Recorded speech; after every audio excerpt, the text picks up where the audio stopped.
As more and more begin to know the status quo has got to go, they're bound to say yes to a man named Dr. No, a man who makes the establishment panic. Grassroots are growing way too wild, too organic. Thank you, Madam Speaker. Madam Speaker, I have a few questions for my colleagues. What if our foreign policy of the past century is deeply flawed and has not served our national security interests? What if we wake up one day and realize that the terrorist threat is a predictable consequence of our meddling in the affairs of others and has nothing to do with us being free and prosperous? What if propping up repressive regimes in the Middle East endangers both the United States and Israel? What if occupying countries like Iraq and Afghanistan and bombing Pakistan is directly related to the hatred directed toward us? What if someday it dawns on us that losing over 5,000 American military personnel in the Middle East since 9/11 is not a fair trade-off for the loss of nearly 3,000 American citizens, no matter how many Iraqi, Pakistani, and Afghan people are killed or displaced? What if we finally decide that torture, even if called enhanced interrogation technique, is self-destructive and produces no useful information, and that contracting it out to a third world nation is just as evil? What if it is finally realized that war and military spending is always destructive to the economy? What if all wartime spending is paid for through the deceitful and evil process of inflating and borrowing? What if we finally see that wartime conditions always undermine personal liberty? What if conservatives who preach small government wake up and realize that our interventionist foreign policy provides the greatest incentive to expand the government? What if conservatives understood once again that their only logical position is to reject military intervention and managing an empire throughout the world? What if the American people woke up and understood that the official reasons for going to war are almost always based on lies and promoted by war propaganda in order to serve special interests? What if we as a nation came to realize that the quest for empire eventually destroys all great nations? What if Obama has no intention of leaving Iraq? What if a military draft is being planned for the wars that will spread if our foreign policy is not changed? What if the American people learn the truth, that our foreign policy has nothing to do with national security, that it never changes from one administration to the next? What if war and preparation for war is a racket serving the special interests? What if President Obama is completely wrong about Afghanistan and it turns out worse than Iraq and Vietnam put together? What if Christianity actually teaches peace and not preventive wars of aggression? What if diplomacy is found to be superior to bombs and bribes in protecting America? What happens if my concerns are completely unfounded? Nothing. But what happens if my concerns are justified and ignored? Nothing good. And I yield back the balance of my time.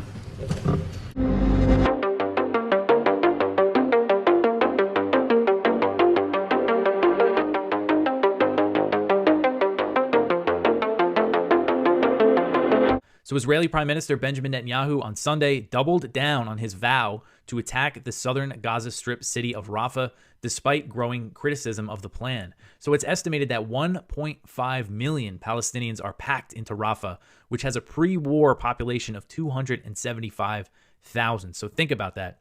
275,000 population. Now there's 1.5 million people sheltering there. And most of the people that are sheltering in the city are living on tents in the street, and many have been displaced multiple times since Israel unleashed its onslaught.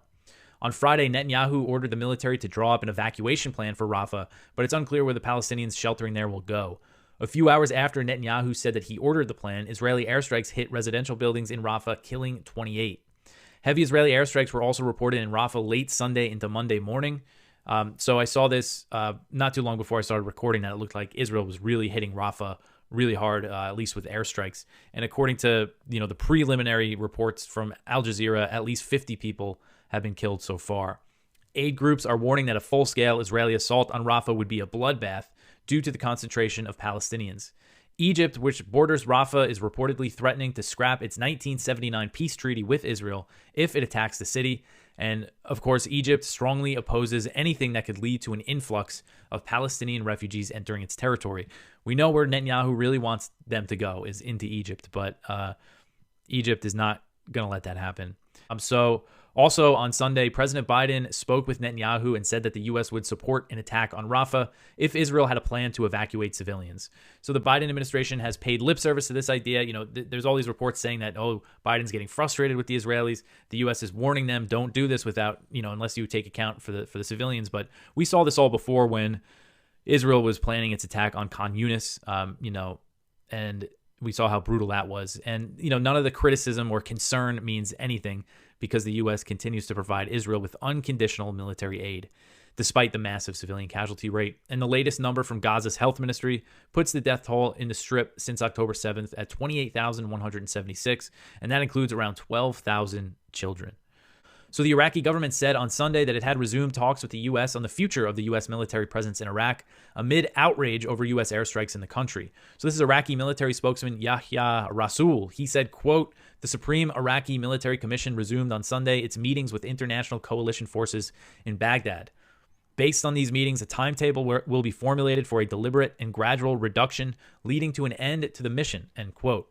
The U.S. and Iraq began the talks on January 27th. I didn't realize that they were actually suspended after the January 28th drone attack that hit a secretive U.S. base in Jordan, killing 3 U.S. troops. Since then, the U.S. has bombed Iraq several times, targeting the Shia militias that it claims were responsible. And then the latest bombing was the drone strike in Baghdad that targeted a Kateb Hezbollah leader. And of course, Kateb Hezbollah and many of these Shia militias are actually part of Iraq's security forces.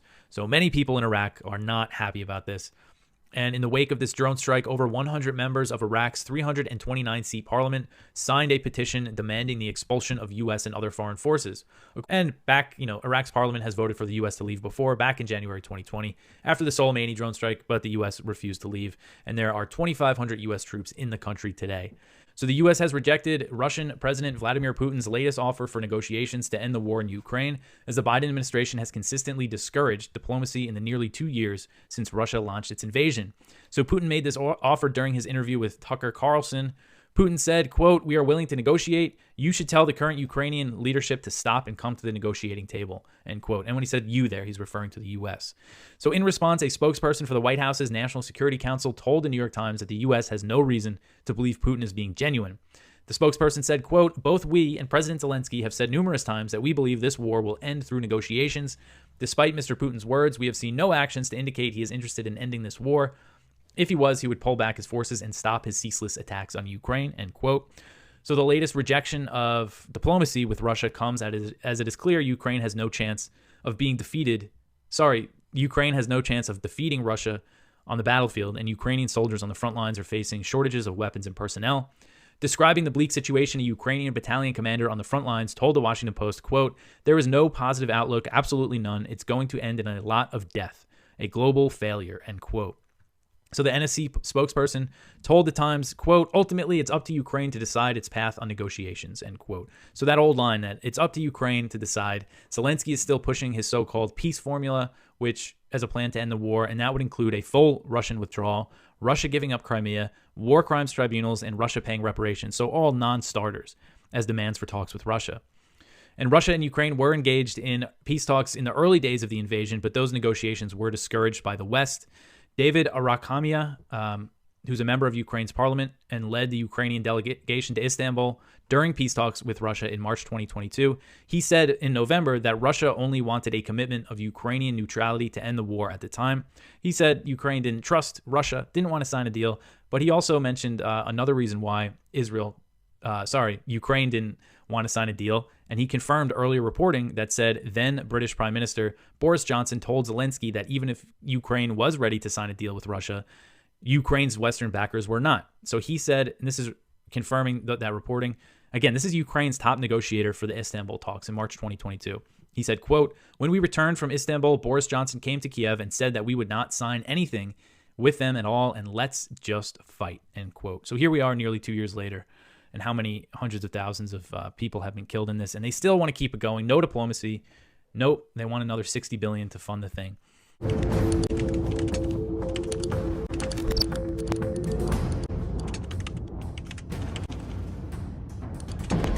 Here's how Thomas Jefferson put it. In cases of an abuse of the delegated powers, the members of the general government being chosen by the people, a change by the people would be the constitutional remedy. So Thomas Jefferson is telling us, well, if they're using the powers delegated to them and abusing them, using them in ways that you don't like, that you don't support, the constitutional remedy is vote the bums out. This is the Jeffersonian take, as long as they're within the bounds of the Constitution. But as soon as you get beyond that, which is constantly today, we're not in the situation where they are just within the bounds of the Constitution and doing bad policy. That is not even close to what we live under today. And so Jefferson gave us the answer. What is that enforcement? It would be nice if we had an enforcement mechanism, right? Well, Jefferson tells us, he said, but where powers are assumed which have not been delegated, a nullification of the act is the rightful remedy. It's not something to try after everything else fails. It's not something to kick down the line in case going to the government and begging the government to stop doing what the government was supposed to do. They don't follow what we suggest to them or demand or ask or beg. It's the rightful remedy every time they assume powers not delegated. He said every state has a natural right in cases not within the compact to nullify of their own authority all assumptions of power by others within their limits. And again, without this right, he said, they would be under the dominion, absolute and unlimited, of whosoever might exercise this right of judgment for them. So it's the same thing that Spooner was saying. If you let the government determine the powers given to itself, delegated to itself, it has unlimited power. Not Hamilton. Here's how he put it in Federalist number 28. He said, it may safely be received as an axiom in our political system that the state governments will in all possible contingencies afford complete security against invasions of the public liberty by the national authority. So here's Alexander Hamilton telling us that the state governments, he's not as badass as some of the other people, but he's saying state governments are going to be the bulwark against federal power. Again, he's not saying you got to go to the federal government to stop the federal government from invading liberty. No, the state governments are the role. That's their role. If they take an oath to the Constitution, they are bound by oath to not only just not take actions in violation of the Constitution, but they're bound by oath to actively oppose any violations of the Constitution without being told by the violators or a branch of the organization that's violating the Constitution that they violated the Constitution. If you're waiting for the federal government to back down and say, oh yeah, well, we screwed up, our federal courts told us that we screwed up, then you're not actually opposing it. Again, you're just begging the federal government to change course. And even Hamilton is saying stuff like this, well, then it's definitely not just an outlier, because I'm showing you both ends of the spectrum here. He points out that they can at once adopt a regular plan of opposition in which they can combine all the resources of the community. They can readily communicate with each other in the different states and unite their common forces for the protection of their common liberty. That's Alexander Hamilton in Federalist 28, December 26, 1787. There's also Roger Sherman, who I cite pretty often here. He points out in December of 1787 that all acts of the Congress not warranted by the Constitution would be void. I mentioned that earlier. All the founders agreed, left, right, and center, that anything that goes beyond the limits of the Constitution is void. It's just ultimately, how do you make it void in practice? Because a government that wants to violate the rules, even as Madison was talking about in Federalist 50, if they have decided that they're going to break through the chains, the rules given to them, just telling them that they're going to be censured 10, 20 years down the line, that's not going to stop them. Neither is a parchment barrier. None of this is going to stop them. But in law and under the Constitution, those acts are void. You have to do something to make them that way in practice. And Sherman gives us a pretty good hint. He says, nor could they be enforced contrary to the sense of a majority of the states.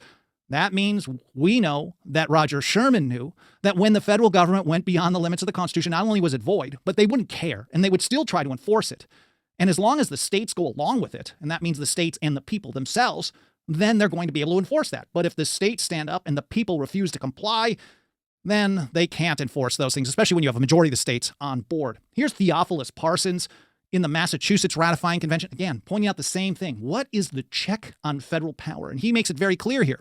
He said, but there is another check founded in the nature of the Union, superior to all the parchment checks that can be invented. So no matter what you put on paper, they only have so much impact. Of course, if it's really obvious that it says, well, we'd like to think shall not be infringed is pretty obvious. Unfortunately, to a lot of people, that what that means is not what it says. So that's, I guess, maybe a different discussion. But he's pointing out that no matter how good you may put rules on paper, there's something better than that as far as checking government power. He says if there should be a usurpation, it will not be on the farmer and merchant, employed and attentive only to their several occupations. He understood that most people, when they live their lives, they don't want to be focusing on having to resist a tyrannical power, a usurpation. acts against the Constitution, attacks on their liberty. They just want to be able to get by. And for many people, it's very difficult. And that's probably why I think the Federal Reserve is one of the number one things that really needs to be nullified into oblivion, because they destroy the purchasing power of that fiat funny money. They keep depreciating it by printing so much. And that means so many people have to work so much harder to do what previously they were able to do with much less work. And so this is a way that they actually work to put a population on its knees. But anyway, so people like to focus just on their day-to-day lives. And Parsons understood that. So he said it will be upon 13 legislatures, completely organized, possessed of the confidence of the people, and having the means as well as inclination successfully to oppose it. So Theophilus Parsons is also pointing out that states are a check, the ultimate check on federal power. Ultimately, just like Madison, just like Jefferson, Sherman, Alexander Hamilton. Now, some of them believe that it was the people of the state. Some people believe that it was state governments, but it's certainly none of them are saying that it's the federal government that is the final check on the power of the federal government. And Alexander Hamilton also in Federalist 28 points out that, well, if the people don't want to keep the feds in check, well, then you're going to be in big trouble, because if the people like what the federal government is doing or they're okay with it, they're not going to be demanding that their states do the right thing either. The states are going to be terrible. He said the obstacles to usurpation and the facilities of resistance increase with the increased extent of the state, provided the citizens understand their rights and are disposed to defend them. So if the people understand their rights and are disposed to defend them against all comers, then the whole system works well. But if the people are not aware of their rights, they don't like their rights, they hate their rights, they're just ignorant about them, or they're too afraid to defend them, then you don't have any check whatsoever.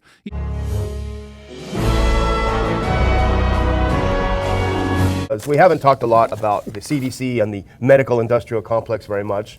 Partly for me because I don't want to remember it, but we saw this through our friends at Zero Hedge. The CDC is now retaliating against its own scientists for wrong masked research, and it's just a little bit of a chuckle. The CDC, the new director, Mandy Cohen, kept evading questions on whether she would bring back the mask mandates last November, but it looks like the place is a mess still. Put on that next one if you can. Director Cohen's scientific bumbling continued last week as her agency began fighting with the CDC's own researchers over another contentious declaration. N95 respirators work better than surgical masks.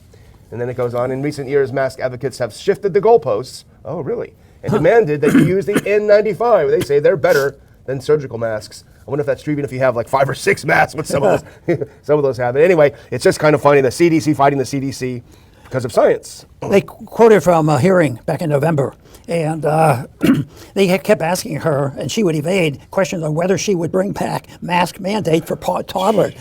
So the lack of an answer was an indication that stuff is alive and well, but they have to just clear the air, make sure that, they do have a concern. We have to find somebody to blame, but the people are in charge. There's still a lot of them there because their goal is 100% to gain power, and lying with science is not a sin. It's a plus because they're good power brokers. They want to do good things when they want to have power, and they want to make sure everybody's taken care of. So that to me shows that with all of this, how bad this looks and how people are waking up, and it should be that.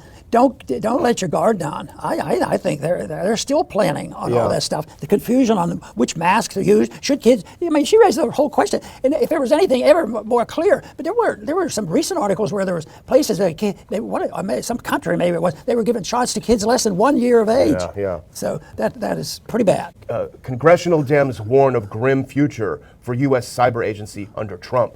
And so you can just see this very thoughtful director of the Cybersecurity Infrastructure Agency. She's just trying to protect us. You can see in this photo. And the evil Trump is going to come and he's going to slash the budget of this agency that is so wonderful in protecting us so much. Well, if people have a bit of a memory, and they do, they will remember that the CISA, or Cybersecurity Agency, is the very agency uncovered in the Twitter files by Matt Taibbi and many over and over again as the government agency that coordinated with different NGOs and with Twitter and the other social media to censor and cancel people who said things like, the vax doesn't work, it's not 100%, don't take a mask, et cetera, et cetera. So they were not protecting our cybersecurity. They were basically shutting people up who said things they didn't like. Over the last couple of years, we got to know that the FBI did the same thing. They would do the research and indicate it and report it to the government, and then the government would start the punishment. They would allow the punishment to occur.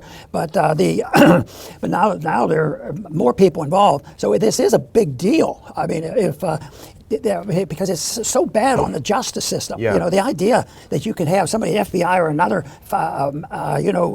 observation group like the CISA, you know, to report to the government and coordinate this. This is so far removed from the concept of personal liberty. And this is exactly like, this was recently, and I'll get to who signed this into law, but this is so reminiscent of the Department of Homeland Security, which is a battle that you remember very well when you were in the House. When everyone was so angry with you for voting against it, you don't want us to be secure? What's wrong with you? Why do you hate America? They're gonna only go after the bad guys overseas. And now, of course, we know that they went after us, and they continue to go after us. They have lists of evil people who might be libertarians, et cetera, et cetera. So this is an example of it came into existence by saying, we gotta protect against those evil Iranian hackers and Chinese hackers. The reality is we got to go against Americans who may be thinking for themselves. Well, here's from the Politico article, and here's how they lay their case out. While Trump's anger at CISA is well known, he may now have an opportunity to capitalize on a movement in his party to gut the agency. A number of GOP lawmakers and state attorneys general are alleging that the agency pressured Silicon Valley tech giants to censor conservative voices on their platforms during the 2020 election and COVID-19. Well, alleging is untrue. It's actually a fact, and we know this from the great reporting of Matt Taibbi and others at the Twitter files. We've seen the papers. We've seen all the receipts on this. Keep it up if you will, please. So we know that's a fact, and we know that the Silicon Valley giants were pushed by the government to censor. But the other thing that's wrong here is it's not censoring conservative voices. They always want to do this, Dr. Paul, make it left versus right. They were censoring anyone who was outside the very narrow window of what you can say and can't say. People on the left and the right, progressives and conservatives, and especially libertarians, were being shut up. It wasn't a left versus right thing. You know, they don't use the term, but this is the battle over the First Amendment. Yes. On how you can close somebody down and cancel them, and it's rather sophisticated. But you know, they've had that one sentence in here that I think is fair to quote: Trump cannot unilaterally kill CISA, which the former president himself signed into law in 2018. Exactly. Oh, that's the kicker. So yes, you want your sympathies. Yeah, he's a little bit better than the other guy. We don't want to do that. But if he started this whole thing, and that's why some of our complaints had been on the foreign policy, that his speeches sometimes were better than his appointments. You know, when he was in office. But you know, if he gets another chance, maybe there'll be some influence away from those ideas. There's a lot of collusion here. You have the collusion of the government agencies and also with the private companies. And it's back and forth. They're serving each other's interests. But then they come up with the sharpest criticism against those who are trying, honestly, to stop some of this. Oh, you're a fascist. You're a fascist doing this. And they're the ones who have this interventionism where you have corporatism, and corporations are in there and they become an arm of the government. And it's worse. I mean, when I read and hear this now, it's worse than I ever dreamed of it, you know, that it could be. But I assume that there should be no surprises because it's out of control. Yeah. Now, before completing our summary of his basic philosophy, I want briefly to go back for a moment to the matter-form distinction. As Aristotle applied it to the universal particular question, to point out to you a major problem to which it led Aristotle. And this problem you have to know because it is a big hole in Aristotle's philosophy. H-O-L-E. Remember, everything was comprised of two elements, matter and form, stuff and structure. Remember the house made of the bricks? And matter, we said, was the principle of individuation, what makes a thing this. This house versus all others was made of these bricks, and form was the principle of universality. What made a thing as such, what made a universal term applicable to it. Why these bricks put together a certain way are called a house versus a bridge, a wall, etc. So that whenever we are applying an abstraction, a universal term, we are referring to the form of a thing. Now, let's follow out this analysis and see where we end up, because we end up in big trouble. Suppose that someone says to you, well, you say that what makes this house this one is that it's made of these bricks versus those. But what makes these bricks these bricks? Oh, and let's focus on a particular one. What makes this particular brick this one? Well, again, we break it up into matter and form. And we say this brick is made out of this glob of cement, and that's what makes it this one. So this house is particular because it's made of these bricks, each of which is particular because it's made of its own particular glob of cement. Let me keep going with the same question. What makes this glob of cement this one as against any other? And again, we break it up. Now let's suppose we short-circuit the process and finally hit the end. Let's suppose we say with Aristotle's primitive physics that the ultimate irreducible elements are earth, air, water, and fire. And suppose we say that cement is a certain form that we give to earth. And therefore, what makes this glob of cement cement is that it is this bit of earth, let us say, organized a certain way. Now, we've hit the irreducible primitive element. We've stripped off form after form and finally reached the basic elements. Suppose with Aristotle we say it's earth that we finally tracked down. Well, we have the same question again. What makes this piece of earth this one? Well, again, it'll have to be, it's a union of form and matter. Its earthiness comes from its form. That's what it shares with all other parcels of earth. That's the universal. But what makes it this bit of earth? Well, you'll say the matter, the stuff of the earth. But now the question is, what is the nature of the matter? Speaking now of earth as an irreducible element. Its matter will be the most primitive matter. What are its characteristics? The matter of the most primitive element. Now you should be able to see that you cannot ask for the characteristics of this primitive matter. Because to ask for characteristics is to ask for what kind of thing it is. And that is to ask, what universals does it embody? In other words, you're asking for form. All universal terms refer to form. So when we get to the ultimate matter, it can't have any universal terms applied to it, not in itself. It must be a stuff which has in itself no characteristics. Remember, all characteristics come from form, from the way matter is organized. Matter is the source of this, not of such. Well then, when you get to the basic matter, in itself, apart from the organization it has no characteristics. In itself, it must be indeterminate, i.e., absolutely unique, devoid of any qualities, lacking any identity. Now, this ultimate matter Aristotle calls prime matter. It cannot exist by itself, only with form. And the most primitive form impressed on prime matter gives you the basic elements, earth, air, water, and fire. Now, you see how Aristotle got to this point. It's very logically entailed in his whole analysis. But it poses the gravest, most insuperable problem to his whole theory of universals. Because if prime matter has no identity, it must then be unknowable. And Aristotle indeed says precisely that. He says that matter in itself, the ultimate individuating stuff, is unknowable. But then if so, how can you know individuals? If what ultimately makes them individuals is an indeterminate, unknowable stuff, then all you can know about individuals is their non-unique characteristics, their non-individual characteristics, the characteristics they share with other things. In a word, all you can know is their forms. In a word, all you can know is universals. So in this way, Aristotle seems driven, in spite of himself, to a Platonic conclusion that in the last analysis, and looked at from this point of view, only forms or universals are knowable because the principle of individuation is in itself unknowable. Tucker slayed the mainstream media dragon. There has been much written and said about Tucker Carlson's interview with Russian President Vladimir Putin last week. As of this writing, the video on Twitter alone has been viewed nearly 200 million times, making it likely the most viewed news event in history. Many millions of viewers who may not have had access to the other side of the story were informed that the Russian-Ukraine military conflict did not begin in 2022, as the mainstream media continuously reports, but in fact began 8 years earlier with a U.S.-backed coup in Ukraine. The U.S. media does not report this because they don't want Americans to begin questioning our interventionist foreign policy.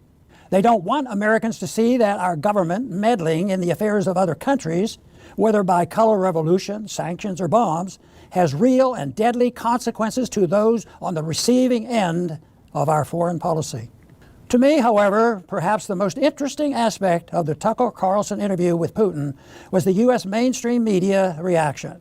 As Putin himself said during the interview, in the world of propaganda, it's very difficult to defeat the United States.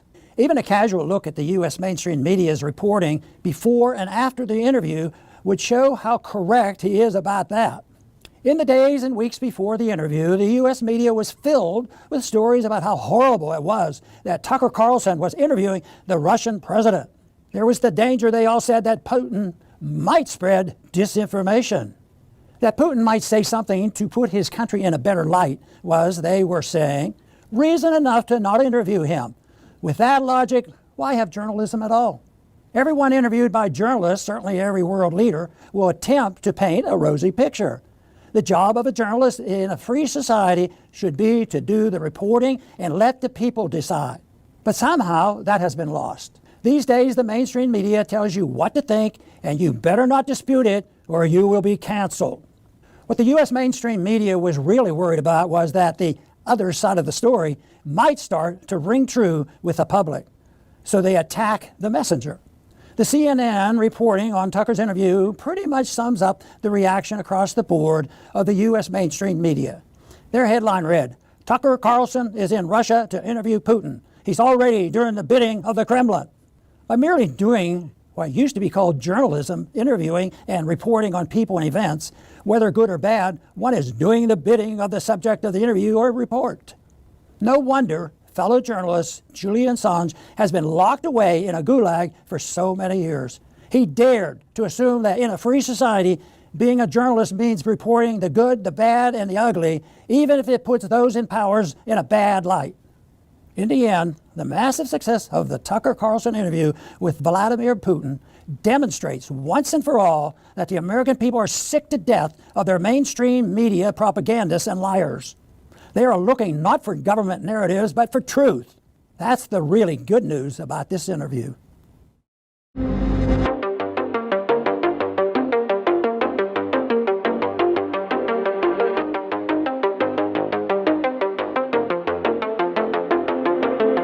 So President Biden has no plans to alter his policy of unequivocal support for Israel's slaughter in Gaza, despite claiming in private conversations that he's frustrated with Israeli Prime Minister Benjamin Netanyahu. And this was reported by NBC News on Monday. So sources told NBC that Biden had disparaged Netanyahu in private conversations with other people, including some campaign donors. The sources claimed that Biden said he wanted a ceasefire, but Netanyahu was giving him hell. And in at least 3 instances, Biden referred to the Israeli leader as an a-hole. Biden has even said he believes Netanyahu wants the war to drag on so he can remain in power, as polling in Israel shows they want the Israeli leader to step down once the onslaught in Gaza comes to an end. So that's really something that they're saying Biden has even said, and we've seen these comments from U.S. officials in the media that they believe Netanyahu's political survival relies on him extending this war, extending this massacre in Gaza for as long as he can, and even potentially provoking a major regional conflict. So Biden even recognizes that, or at least he says he does, and is still giving him all the military aid and all the bombs that he needs. So a yacht belonging to a Russian billionaire that was seized by the U.S. under the pretext of sanctions enforcement in May 2022 is costing the U.S. $7 million per year to maintain. So according to Reuters, the U.S. seized this yacht called the Amadea. I'm not sure exactly how to pronounce that, but it's a $300 million yacht, and the U.S. seized it in Fiji under a warrant alleging that it was owned by Suleiman Karimov, who's a Russian billionaire who was sanctioned by the U.S. in 2014 and 2018. The U.S. wants to auction off the yacht and give the money to Ukraine, but that is being challenged in court by Edward Kudinatov, who is the former CEO of Russia's state-owned oil company, Rosneft, who is not under U.S. sanctions. So he's not under sanctions. I'm not sure if he's a billionaire or not, but he's, a very wealthy Russian. Kudinatov says that the yacht is actually his, and the U.S. is accusing him of acting as a straw owner to cover for Karimov. In October 2023, Kudinatov filed federal court papers in San Diego, where the yacht is currently docked, asserting that he owned it and saying it could not be sold off since he's not under U.S. sanctions. So the Reuters report said that U.S. federal prosecutors said in a court filing issued on Friday that the $600,000 bill the U.S. is paying to maintain this yacht each month, so it's $600,000 a month. That's how much the U.S. is paying. So they're saying that because that is such an excessive bill, that means they should just be able to sell it off, send the money to Ukraine, and call it a day. But lawyers for Kudinatov say that the U.S. attempt to sell the yacht was premature and that they would urge the judge presiding over the case to deny it until he determines whether the seizure was unconstitutional. So it's kind of an interesting situation. It just goes to show it doesn't seem like it was super thought out by the U.S. that, oh, look, we could seize this really expensive yacht and sell it, and now they're stuck maintaining it for $7 million a year. And this is part of this U.S. strategy to steal, that's what it is, steal Russian assets to give more money to the Ukrainian government. So far, the DOJ has facilitated the transfer of some assets of Russian billionaires. I'm not sure of the exact number, but I believe I found Blinken said recently that the U.S. has sent $5.4 million worth of Russian oligarch, as they call them, assets to Ukraine. So The big prize for the U.S. and Ukraine is the $300 billion in Russian central bank funds. So this was frozen by the U.S. and the EU right after the Russian invasion. $300 billion. And basically the U.S., the White House recently threw its support behind a plan to take this money and give it to Ukraine. It's a lot of money. About $67 billion of it is in the U.S., 200-something billion is in the EU, and I know some is in Japan as well. So it's mostly in the EU, and so far the EU has not agreed to this idea yet. And the U.S. would need legislation. They would need to pass laws, and this would be an unprecedented step, actually, basically stealing this money from Russia. And I think it would speed up, de-dollarization. It would make other countries think twice about keeping money, in the U.S. dollar and at the Federal Reserve Bank. So, but that's something that they really want to do. So, especially as Biden is struggling to get this new $60 billion in Ukraine aid passed. So Sudan is something I have not covered in a really long time. Someone mentioned to me on Twitter today that I should do an update on it. And I saw this article. This is from Al Jazeera. So Sudan, it's been 10 months now that since war broke out between the two rival generals, Al-Burhan, who is the head of the army, and then Hameti, as he's known, who is the head of the Rapid Support Forces, which is kind of a paramilitary group. They were in the same military government and everything, and they've been fighting for 10 months. I looked up the death toll is estimated to be between 12 and 15,000, but there's serious food shortages. Something like 10 million people have been displaced by this war. And, Sudan was already dealing with things like, food shortages, and now it's, of course, war always exacerbates stuff like that. This article is from Al Jazeera just about the warnings of famine in Sudan. The United Nations estimates that about 18 million people are facing emergency levels of hunger, double the figure from last year. A recent internet blackout across the country compounded the crisis by suspending money transfers, which the diaspora relies on to support loved ones in the country. As famine looms, aid agencies are calling for $4.1 billion in funding to avert catastrophe. They quote an expert on famines, Alex De Wall, who I believe Daniel Arison recently cited some of his writing about the situation in Gaza. And he's saying if hunger levels stay where they are, hundreds of thousands of children will die by next year. So just a really bleak outlook for Sudan. And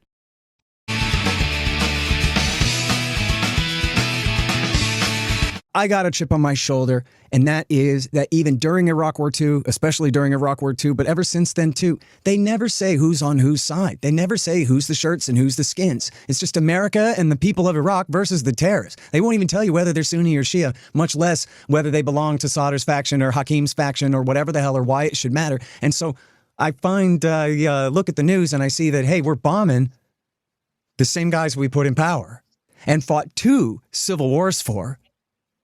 And nobody seems to realize that or recognize that or think that it matters. It's just, well, it's Iraq, so we bomb it. That's the American way or something. And I just wonder how you're coming at that. And do you think, is that really the point we should be trying to make here? Is just who the hell is on whose side over there? And why is it that America's fighting against our own interests when you don't have to love the Ayatollah, but his enemy is the bin Ladenites, right? Yeah, look, I think a good way to frame it for folks who don't follow foreign policy as closely as we do is just to really point out that the exact same militias that just killed our troops over there, they're the same militias that we're funding because, like you said, there's never really been a clear definition of who's on whose side over there. And that's because Washington, D.C. doesn't want you to scratch the surface. They don't want us to see that, hey, we all realize and recognize that the Ayatollahs are basically at war with the United States of America, but all the bumbling we did in Iraq, the mistakes that we made, put the Ayatollahs guys, the Badrs, the Hakims, the Sadrists, in charge and gave them power. And then when we had to go back in and defeat ISIS, we basically acted as the Air Force for these same Iranian-backed militias that then turn around when they don't need us anymore and start attacking and killing our troops. So I think we lay that out for the American people and we just say, look, this is just really American taxpayer dollars bombing American taxpayer dollars. And there's no real reason, there's no vital national security interest in us leaving our troops in this location or funding to the tune of billions of dollars. I don't think most people realize our biggest embassy in the world is in Baghdad and probably about to be under siege because of what took place in the last 24 hours. But it's really hard to defend just how preposterous the situation is when you explain it in those very simple terms. Now, correct me if I'm wrong, but the official excuse for America's continued presence in Iraq now, call it Iraq War 3.5, is to still help these Shiite forces hunt down and kill the last of the bin Ladenites. Call them ISIS now. It's the same group of Zarqawi's, Al-Qaeda in Iraq, right? And so this guy that they just assassinated in Baghdad, who is the head of Kataib Hezbollah, and I guess was the head of the combined PMF, he was one of the main leaders in the anti-ISIS fight there. So it's a two-part question, right? On one hand, on the face of it, it's treason. It's fighting on al-Qaeda's side of the war. Again, flip-flopping back and forth. Again, al-Qaeda, who knocked the towers down, taking their side against Iran, who just won't do as they're told, which is a whole lower level of sin here. You know what I mean? And then on the other hand, though, I want to be fair. Is it really the case that there's much of an ISIS threat left in Iraq at all now? Because after Iraq War III, America, and you're saying you were there, and Iran helped really blow those guys to hell mostly, right? Or not? We took away all the ground the Islamic Caliphate controls. I think to answer your question, DC uses whichever answer is convenient for them at the time. So anytime anyone questions like, hey guys, what are we still doing in Iraq and Syria? And like most people didn't even know we had a base on the tri-border region there in Jordan until we tragically had 3 soldiers killed there. And the second that someone says, what are we doing there? They always do the fear mongering of like, well, do you remember ISIS? And when you say ISIS, people automatically flash to the graphic YouTube videos of the beheadings and all that. And they're like, oh my gosh, well, thank God we still have people there, and they're running down all these ISIS folks. Well, number one, the data just doesn't support that. We took away all the ground the territorial caliphate controlled. We killed Abu Bakr al-Baghdadi with deliberated targeting. I don't think that really relies on us having these random outposts in the middle of nowhere. We've been able to conduct limited strikes against ISIS. ISIS has bigger problems right now than trying to project power into Europe and into the West. They're fighting for their survival. The Assad regime is hunting them. So if you question that narrative and you push back a little bit, then DC immediately pivots to, well, but Iran. There's this land bridge that Iran's now built between Tehran through Baghdad, going into Damascus, and this critical ground out there in the deserts in the western desert of Iraq and the eastern deserts of Syria. That's critical to countering Iran. And then every now and again, if they're really being honest, they'll say, yes, and Russia too, because Russia and Assad are buddies. And so it's like, wait a sec. So the idea is we have these random scattered outposts over there that our enemies are well aware of that are supposed to counter Iran, but that doesn't make any sense because we got attacked 160 times by these militias before we did anything about it.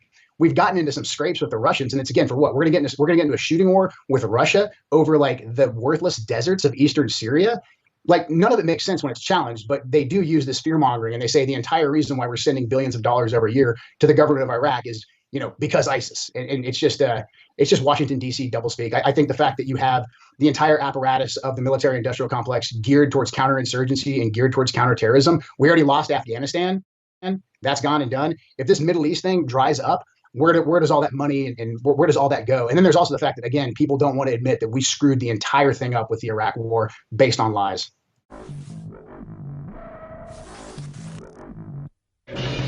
I've been aware of this for a while. Have you? The idea of euthanasia, assisted dying. And like you, I always thought what they mean is people are terminally ill, they've got a long, debilitating, crushing, awful disease, slowly and in anguish and agony, propped up by drugs. Eventually, we grant them the dignity of an assisted death. Well, that all sounds perfectly reasonable, but there are all sorts of thresholds we might cross when reasoning ourselves to death. And it seems like Canada has crossed many of those thresholds because being considered now for assistance in dying, it seems, are people that are incurably ill, which includes things like mental illness could be deemed incurable. So depressed people, people with anorexia, and guess what's being discussed now? Poor people. Yep, you guessed it. It's depopulation, it's eugenics, it's Canada. But tell me, importantly, has the guy running the country got a nice haircut? Oh yeah, it's very nice. Oh well, probably they're really liberal then. Let's get into this in some more detail. Today, Canadian Prime Minister Justin Trudeau introduced legislation to legalize physician-assisted suicide. It's a deeply personal issue that affects... It's a deeply personal issue. These are just not that far from the sort of things that Harold Shipman said. Well, sometimes people just don't work anymore and we have to turn them off. People are bad machines. The bad machines don't know that they're bad machines, but the people at the factory know. Harold Shipman was a doctor that just like killing elderly people because by his verdict, they were too old. He just decided, that's enough of you now, Mrs. Johnson. I've heard about all I'm willing to listen to about those corns.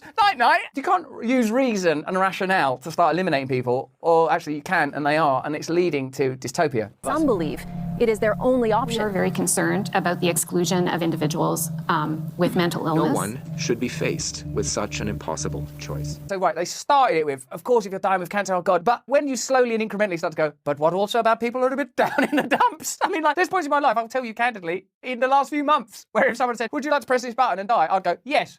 Bye. And I'm pretty glad that option wasn't available to me. All of us are likely to feel depressed and suicidal at points in our lives because guess what? We live in a depressing and suicidal world, and this is part of it. The federal government is defending its decision to delay the expansion of medically assisted death to include those suffering from mental illness. It's the second time they've pressed pause on the legislation. Like everything is like a game now. Let's press pause on the legislation and press end on that person's life. Everything's not a machine. It's not mechanical. We don't fully appreciate and understand reality. There are dimensions or at least aspects to reality and consciousness itself that we don't fully appreciate. And it's this assumption that we've arrived at the zenith of what it is to be human that's leading to this kind of dystopia, I believe. Currently, medical assistance in dying has 2 tracks. First legalized in 2016 with safeguards, Track 1 refers to a request for MAID by a person whose death is reasonably foreseeable. Reasonably foreseeable. Like, you've got liver cancer, it's spread, you're going to die, it's getting worse, you've got no will to live, you've spoken to everyone. Reasonable, I suppose. This is where they get us, isn't it? It's like they get you to agree, well, under some circumstances, would you agree that a person should have the right to end their own life? Yeah, I suppose so. In fact, maybe all of us have the right to end our own life, I suppose. But when you start talking about state intervention and facilitation, then we're getting into weird moral territory. In 2021, MAID expanded to include Track 2. What about Track 2? What's on Track 2? Requests made by a person whose natural death is not reasonably foreseeable. Well, that's everyone. That's all of us. Like, look at what the categories are now. Is your death naturally foreseeable? Yeah. Terminal cancer. Okay, tick. And then the other category is not reasonably, but that's everyone. Also, that's the opposite of one. It's reasonably foreseeable. Fair enough. We're meddling in God's domain. We'll admit that. And furthermore, what about the opposite of that? Anyone? Or what about this? We all start taking rifles and picking people off in the middle of the street. While we're at it, why don't we invade Yemen? We're already invading Yemen. Oh, good. The number of reported MAID deaths in Canada has seen a steady increase, going from just over 1,000 in 2016 to over 13,000 in 2022. Whee! It's the new COVID. But this time it's good. Extraordinary. It's popular, isn't it? This will be regarded as some sort of success, but this is depopulation, isn't it? Isn't that supposed to be a conspiracy theory, depopulation? 13,000 across a population the size of Canada doesn't represent anything at all. There's more to life than quantifying things through statistics. There's this other thing called governments killing members of its own population because they're depressed. Probably because they're a member of that population. Psychiatrists are trained to deal with people in crisis, but some are now having their own crisis of confidence when it comes to medically assisted dying. Our role as therapists, as psychiatrists, is in suicide prevention, and so to ask us to then facilitate suicide is very dissonant. You're a psychiatrist, yes, and so what is your main function as a psychiatrist? To help people to be grateful and happy to live. And haven't you found that difficult? Yes, it is difficult, but it's very rewarding on those occasions when you're able. I'm going to stop you there. Why don't we just let them kill themselves and in fact encourage them and do it for them? What? The laws around medical assistance in dying, or MAID, are set to expand, including Canadians with mental illness. But medical experts across the country warn Canada's healthcare system is not ready. Yeah, because I suppose it is a bit of an inversion of your best practices to go from keeping people alive to killing people. Instead of selling you apples and bananas, we're going to shoot you. I mean, it's such a radical change of what the function of everything is. Isn't it odd? This is emerging out of a country like Canada, which till about 5-10 years ago, I just thought, what's Canada like? Oh, it's probably a bit like America, but just less mad and less intense. America's got the obligation and pressure of policing the world and generating the global culture. Go Canada now. How are you feeling? I'm a bit down in the dumps. Oh, really? What are you doing? But we know there's not really a clear consensus on a definition of, for example, what it means for someone to have a mental illness that is incurable or irremediable. So we already know there's this risk of inconsistent application of MAID. Isn't that doctor, and don't be childish about her name's analysis very interesting? That it's too amorphous, diffuse, and difficult to determine. It's a spectrum, it's a scale. And do you notice how often the culture is creating these weird things that are difficult to define? Like, mentally ill. What is hate speech? We'll tell you later. Doesn't it seem like the opportunity for extraordinary authority is being created? Because we started with, this person is terminally ill. There's no foreseeable future for them. Would you agree? Yeah, there's no foreseeable future. And what about if there is a foreseeable future? Oh, bloody hell. And what if they're not even wanting to die, but we want them to die because they're truckers? We froze their bank accounts, they're hungry now and they're depressed. When does this end? Why does this begin? Can't you see and sense at least that there's a kind of rational, data-driven desire to control areas of reality that aren't the business of the government? That's what I'm trying to say. Don't tread on us. But first, let's welcome him on the program. Keith Knight, thank you for joining us today. James Corbett, thank you so much for having me on the show. And I love the new website. Everything looks great at corbettreport.com. Excellent. Thank you for that. Okay, so let's get into this book. Domestic Imperialism, 9 Reasons I Left Progressivism. It is being published by the Libertarian Institute. And I want to state right up front and off the bat, like the Voluntarist Handbook, this book is, of course, available for purchase for people who want to actually support the work, and please do so if you do appreciate it. It is also available as a free PDF download, and you can access it for free, for example, on archive.org. All the links will be in the show notes for anyone who is curious about this, anyone who wants to check it out, and then buy it, if you like. At any rate, I hope people will, at the very least, take a look through this book.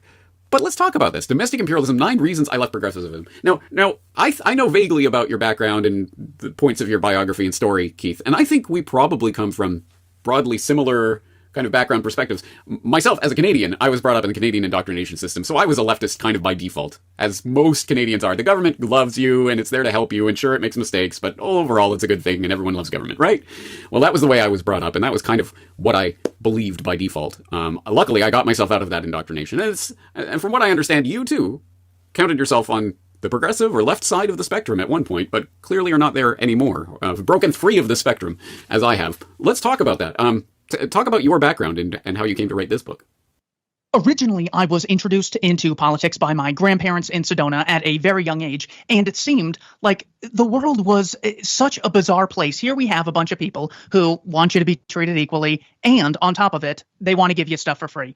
And then there's a bunch of people who oppose that thing. They want you to have to pay for it. That means some people aren't going to have access to products or services. And if you're against treating people equally, that means you want some people to be treated unequally. How could anyone advocate such a thing? Took a while for me to understand things like opportunity cost, and the cost of increasing the money supplied simply doesn't make anything free, nor does the state first taxing you and then purchasing something on your behalf make it free. Also, this concept of equality, well, we of course are not equal to the state. They have a monopoly right to issue taxes, conscript men into fighting wars, start wars, and murder civilians by the thousands, engage in compulsory education, and a host of other things, constantly regulating voluntary interactions between consenting adults, a blatant crime if we saw anyone else do it. So when I originally saw the world as needing more compassion or equality, more income mobility, I still held true to those, but I think libertarianism is a far better way to achieve those ends than any system that advocates for a system of supremacy, where some people called the state have rights that no other organization does. Number 4, government failure. There is a gentleman by the name of Tom Hartman, pretty popular in progressive circles, who said there is one fatal flaw in the idea of voluntarism, libertarianism, anarchism, anything. And he says this is referred to as market failure. This involves when you have people, who are both very kind, virtuous, and very smart, then they could engage in an exchange. But the problem is in markets, you have a number of things, one of which is greed. One party could be very greedy and exploit the other. There could be information asymmetry. There could be power asymmetry, where one party who produces the printer has a heck of a lot more knowledge about printers than the consumer. Therefore, the state needs to coercively intervene and forcibly stop millions of people from making mutually beneficial voluntary interactions. Now, this is a genuinely true criticism, but it's true because it applies to all humans since the beginning of time, applies to all humans in every system today, and will apply to any system human beings engage in the future. So the knowledge asymmetry aspect can clearly be seen when you get pulled over by a police officer. There's huge knowledge asymmetry as to what you can and can't say in order for him to arrest you. When it comes to a lot of the lawyers in the legal system, the defendant and the prosecutor, tons of information asymmetry, even with the judge. When it comes to the average citizen and members of the FBI, CIA, NSA who have access to classified information, there's massive amounts of information asymmetry. So the idea that a state is justified in coercively intervening because of things like information asymmetry or greed or potential short-sightedness of people, those things exist and always will exist. The question is, since they'll always exist, what sort of system should we have? One where we could have competition among providers for a good or service and disassociate with bad actors who inevitably are greedy, are short-sighted, engage in information asymmetry, or one where we must fund them against our will and be put in jail if we resist. So that is the concept of government failure. It takes the market failure criticism and say, yes, it applies to the market. It also applies to the state, and much more so because the state doesn't face competition.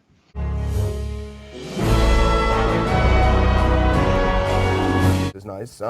But yeah, let's put up that first clip. They called it a national security supplemental, but it had nothing to do with America, right? Had nothing to do. Senate passes $95 billion aid package for Ukraine, Israel, and Taiwan, despite Trump attacks, that evil Trump. This is from Politico. So everyone knows the story by now. They should. They tried to put this turkey through with the border language. You talked about it last week. The border stuff was total garbage, totally terrible stuff. And so they said, okay, we'll just take that out and we'll just give you a bill with aid. But we won't even try to put a little bit of sugar with the medicine.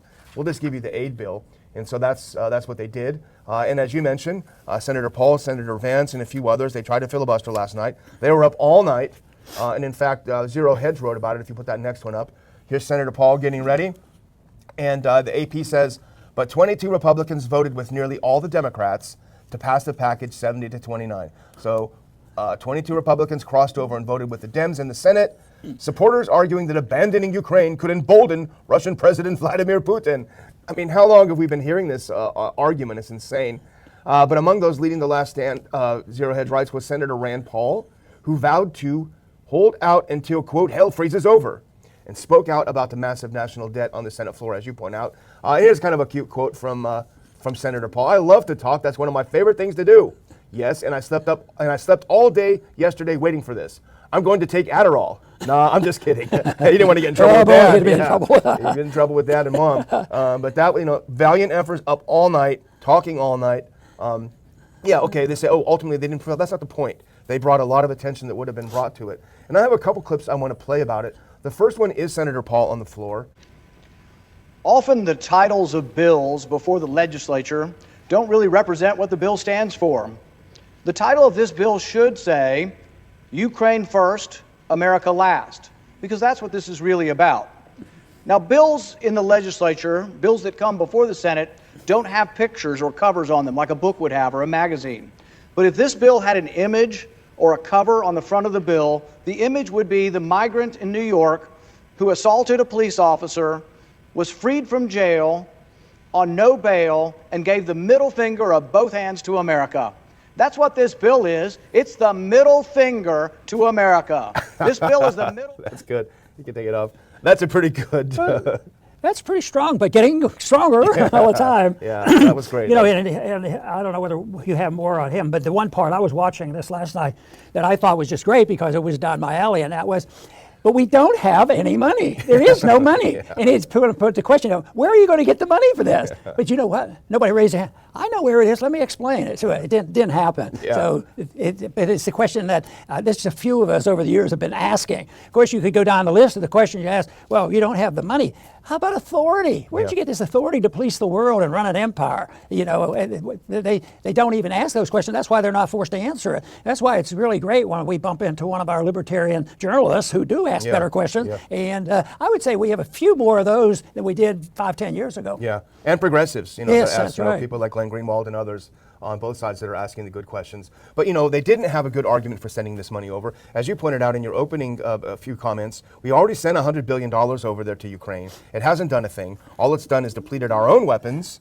We can't afford it. We don't have the money. But that money hasn't changed anything. So what do they have next? They can't say Ukraine is on the brink of victory because it's not. And everybody knows it. Even the Washington Post knows it. They know that Ukraine is losing and will lose. So what do all they have now is fear. Fear is the only thing they have left. And I have another clip. This is Tucker Carlson's first comments after his famous interview that we discussed with Putin. He has some great points that he's making about the war in Ukraine. Let's go to that 46-second mark if we can. It became very clear to anyone paying attention several months ago that Ukraine cannot win its war against Russia. The Ukrainian military will not be able, even with Western backing, hundreds of billions of dollars of it, to expel the Russian military from parts of eastern Ukraine.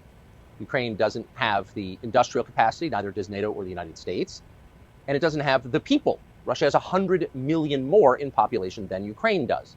And that means that further support from the West for the Ukrainian military only means more dead Ukrainians and a further degraded Western economy in the US and in Germany particularly. So it's not simply a fool's errand, it's self-destruction. It's insane, it's cruel, it's abetting the killing of an entire generation of Ukrainians. Okay, this is very down there. So that's just cold hard facts, It's cold facts. This whole thing, this happened last night and the vote passed and it passed easily in the coalition, and there are the things that many people, including us, have warned about, and that is the collusion of the Rhino-type Republicans and McConnell himself, who's losing steam on the on the leadership position. But there are two houses, in the Congress, and now this has to come back. Whole thing should have. I don't know how much of it originated, but they used to always have to originate in a house. That doesn't always happen anymore. But but the thing now is that what's the speaker going to do? And he has his positions where he was when he was a little more independent as representing his only district. But when you're in leadership, I was told once when I asked somebody, "Why are you voting that way? Why are you voting that? You used to vote with this all the time." And he looked at me and he says, "I'm in leadership now." So he had to be a follower because you're in leadership.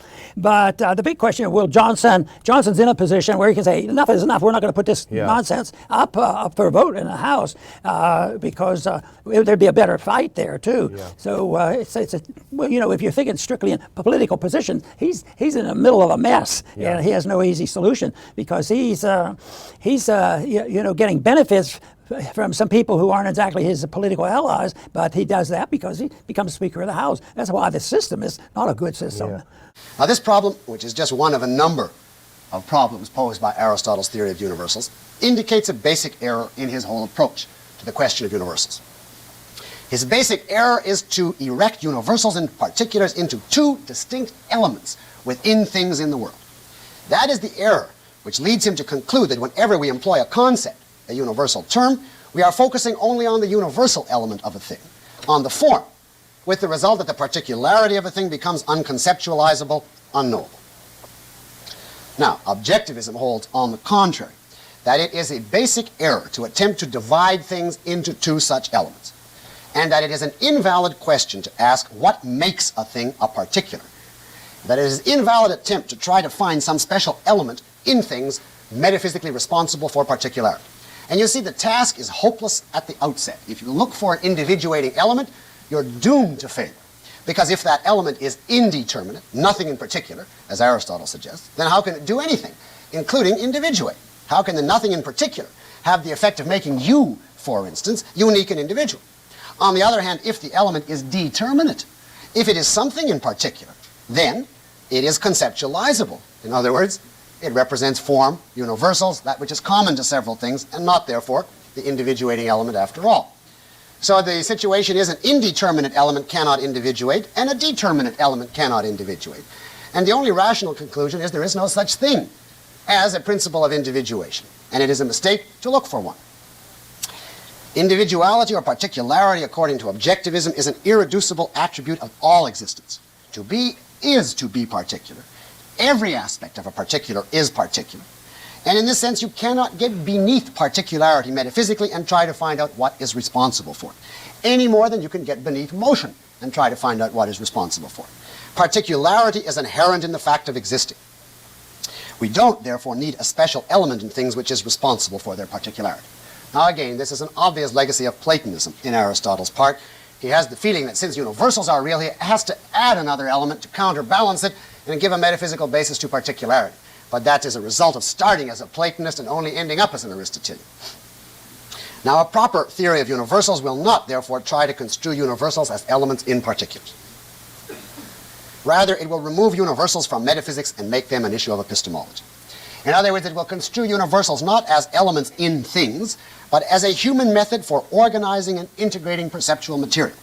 A method which is certainly based on reality, corresponds to reality, but which is the human form of grasping relationships in reality, not special elements or formal structures inherent in things out there. Now, of course, how this theory would be worked out in detail is extraordinarily complex. It is the most complex philosophic question.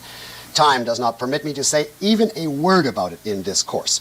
For the objectivist theory of universals, of concepts and concept formation, I refer you to two sources, Ayn Rand's Introduction to Objectivist Epistemology, or a course I propose to give on Introduction to Objectivist Philosophy sometime in 1974, which will have at least one and possibly two lectures on this question, along with the rest of the material.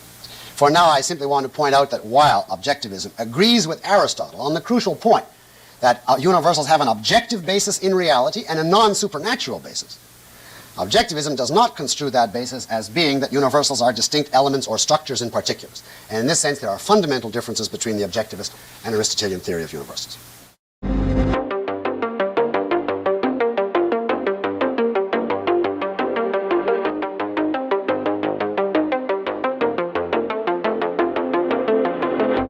The U.S. has given Israel the green light to kill civilians in Rafah, despite public comments from U.S. officials calling for Israel to come up with a plan to protect civilians in the city, which is packed with an estimated 1.5 million Palestinians. So U.S. officials told Politico that the Biden administration was not planning any consequences for Israel if it went ahead with a major assault on Rafah, which would inevitably kill a large number of civilians. The Politico report said, quote, "No reprimand plans are in the works, meaning Israeli forces could enter the city and harm civilians without facing American consequences," end quote. So all that talk about the U.S., cautioning against attacking Rafah, that report saying that Biden told Netanyahu he had to come up with a plan to protect the civilians, it was all just talk. When it comes down to it, the U.S. is going to support whatever Israel does in Gaza. White House National Security Council spokesman John Kirby basically made that clear at a press conference on Monday. He was asked if the U.S. threatened to withhold aid to Israel, and he said, quote, "We're going to continue to support Israel, and we're going to continue to make sure that they have the tools and the capabilities to do that," end quote. So President Biden is also not reconsidering his full-throated support for the Israeli slaughter, despite these reports of him privately disparaging Netanyahu. I covered that yesterday. And Congress is also on board with continuing to support the mass killing of Palestinians. I'm always talking about the Biden administration, but it's important to point out how the majority of Congress is all in on this slaughter in Gaza. The Senate actually passed the $95 billion foreign military aid bill early Tuesday morning. I'll get into that I have a whole story about it, a few stories about it actually. And when it comes to the Democrats and Republicans, more Democrats supported that bill than Republicans, but that's because of the border dispute. When it comes to Israel, Republicans, virtually all Republicans support arming Israel, even as they're killing so many Palestinians in Gaza. There's more dissent on the Democrat side when it comes to Israel and Gaza. It's the opposite when it comes to Ukraine.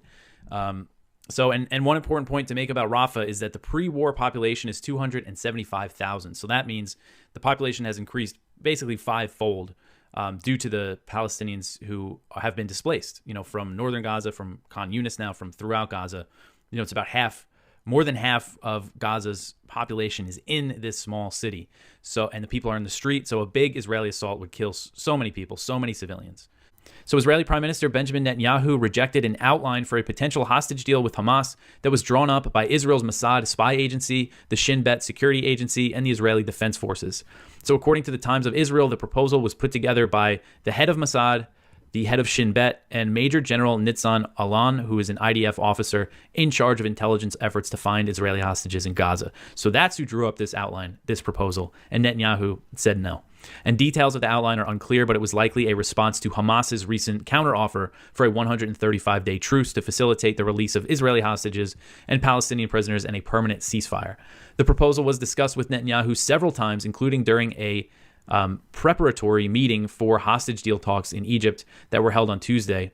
And so these hostage deal talks in Egypt happened on Tuesday, and that was attended by Barnea, the head of Mossad, as well as William Burns, the head of the CIA, Qatar's prime minister, and Egyptian officials. And there was no breakthroughs, no deals were made, no agreements were really reached or anything. And the Times of Israel report said that Netanyahu declined to present this new outline that his top officials drew up for a hostage deal at these talks. And he told Barnea, who was representing Israel at the talks, to only listen and not put forward any new ideas. So Netanyahu showing that he has no interest in negotiations. And he publicly rejected Hamas's last offer and said total victory was the only option for Israel. And he's now preparing this invasion of Rafah. According to President Biden, the deal that's on the table that was discussed in Egypt would involve a 6-week truce, but it's unclear if Hamas is receptive to that idea. A Hamas official speaking to AFP signaled that the Palestinian group was still looking for a permanent ceasefire, saying that Hamas was awaiting the outcome of the Cairo talks and was open to discussing any initiative that achieves an end to the aggression and war. So they're still saying that they want a permanent end to this thing, which is really a non-starter for Netanyahu. This article is from Kyle Anzalone at the Libertarian Institute. A top Norwegian official warned that Ukraine was facing multiple challenges and Russia was getting stronger. The assessment was made as the U.S. and Europe look to commit over $100 billion to the Ukrainian war effort. And on the battlefield, Kiev is facing a shortage of soldiers and arms. So this is the head of Norway's military intelligence unit who said, quote, "In this war, Russia is currently in a stronger position than it was a year ago and is in the process of gaining the advantage. Russia could mobilize around 3 times more troops than Ukraine," end quote. And I know I've seen reports saying that Russia is, firing artillery at a rate of 10 to 1. And we've seen the, reports of the manpower shortages, battalions barely having any people in them and barely having any weapons, while Russia has really mobilized, and is going on more of like a war footing economy. And, Russia just is bigger, has more industrial capacity and more manpower. That's just the reality. Here's Gerald Salenti with today's trends in the news. This is from the Times of Israel. IDF airs footage of Hamas leader Sinwar in Gaza tunnel. We'll catch him, dead or alive. How can you make out who that is? It's a shadow of nothing. But this is the propaganda that they said. Oh, we'll get him in dead or alive? That's the same fucking bullshit spewing out of the mouth of a little dick with a prick that big and a pair of balls smaller than a pea, little Georgie Bush. That's right. Oh, you forgot. We're going to get that guy Osama bin Laden, dead or alive. Oh, I guess the Israeli press got that from a Biden, from Bushy boy, the little daddy's boy born on third base and thought he had a home run. Oh, and 88% of the American people swallowed Bush shit. Oh, yeah. Bush shit, Biden shit, Trump shit. It's all shit. Oh, don't give me a fucking crap about Trump. He's a narcissistic freak. He backtracked on just about everything he said he was going to do. And he moved the embassy from Tel Aviv to Jerusalem. Totally supportive of this. Oh, he only got $100 million from Sheldon Adelson, who wanted him to do that. He only slaughtered Soleimani, brought in scumbags like Bolton and Mad Dog Mattis to destroy Venezuela. Oh, that guy Guaido is the president, I declare. Oh, yeah, that Trump. I could go, oh, I forgot. I said Friday the 13th. I meant Tuesday the 13th today. Friday the 13th, 2020, Trump gave us the emergency. State of emergency. We're fighting the COVID war. His language. They called it a fucking war because shitheads march off to war. And I could go on. Oh, I forgot about the Operation Warp Speed jab. The guy's only interested in himself. It's a shit show. And he's just like all of the rest of them. And here it is. Hey, politicians, who the fuck are you to tell me what to do? So in your Trends Journal, you saw what happened today in the markets. Oh, they went down. Oh, they went down because the street guessed that the inflation rate would go up only 0.2%. It went up 0.3%. And they guessed that the yearly inflation rate would have gone up only 2.9%. It went up 3.1%. What the fuck are you talking about? 0.2 percentage points. The other one's 0.1%. That's not what brought down the markets. The markets are overvalued. You have a price earning ratio of almost 26. And then you look into the NASDAQ markets and they're like 32 times earnings. So it's all bullshit. And what we're writing about that you're not getting anyplace else in your Trends Journal, and you better get ready for it, is the banking crisis that's coming up next. The banks are going bust because the office buildings are going bust. One article after another, we're detailing this like nobody else in the world is. And you're going to start looking at defaults. So what's going on in the markets now, it's totally a rigged game. We're not saying the crash is now. We're saying it's going to happen when the banks go bust. The office building bust is real, and it's global. The study just came out. Europe is leading in office vacancies in terms of less people going back to work. So again, one of your top trends for 2023 was office building bust. And now one of your top trends for 2024 is going to be banks go bust. They're downplaying this Bancorp thing that's gone down. They're saying, oh, it doesn't mean anything. Yes, it does. You got to look at oil prices, because if Iran gets involved in this Israel war, you're going to see Brent crude go to $130 a barrel plus. And that's going to crash equity markets and the global economy. The migrant crisis that we have now is going to escalate dramatically as the global economy declines, and it's in decline. Remember, it was only artificially propped up with cheap money, zero and negative interest rates, and governments pumping in trillions and trillions of dollars to fight the COVID war. And going back to the presidential reality show, people ask me, who's going to win, Biden or Trump? The people don't want either of them. And the way it looks now, it doesn't look like Biden's going to be there, because there's no way in the world that he'll be able to debate. The guy's out of his mind, don't have it, and he's lost it. So it looks like the word's out now that Michelle Obama will be there. And if she goes in, she could win. Can't stand the Obamas. He's a lying piece of shit. A lying piece of shit that sold himself as a peace candidate, and he became a piece of shit candidate. As soon as he got the Nobel Piece of Crap Prize, he had the Afghan troop surge. Oh, you forgot that one? Oh, with that other arrogant boy, Petraeus, betrayed us? Yeah. The Obama that Assad has to go and displaced over 5 million Syrians, destroyed Syria, turned it into crap. Oh, we're here to fight ISIS. Yeah, fuck you. That's the bullshit they use. Oh, and this is the Obama. Gaddafi has to go. Yeah, that Obama. Folks, always folking us, folks. An actor, that's all he is. A little nobody brought up by the Pritzker family there, where they own Hyatt Hotel. When he's a little nobody in Chicago. It's the bigs that are controlling everything. Other than Pritzker, the girl became the U.S. Commerce Secretary, still in the government, running around. Yeah. The bigs own everything.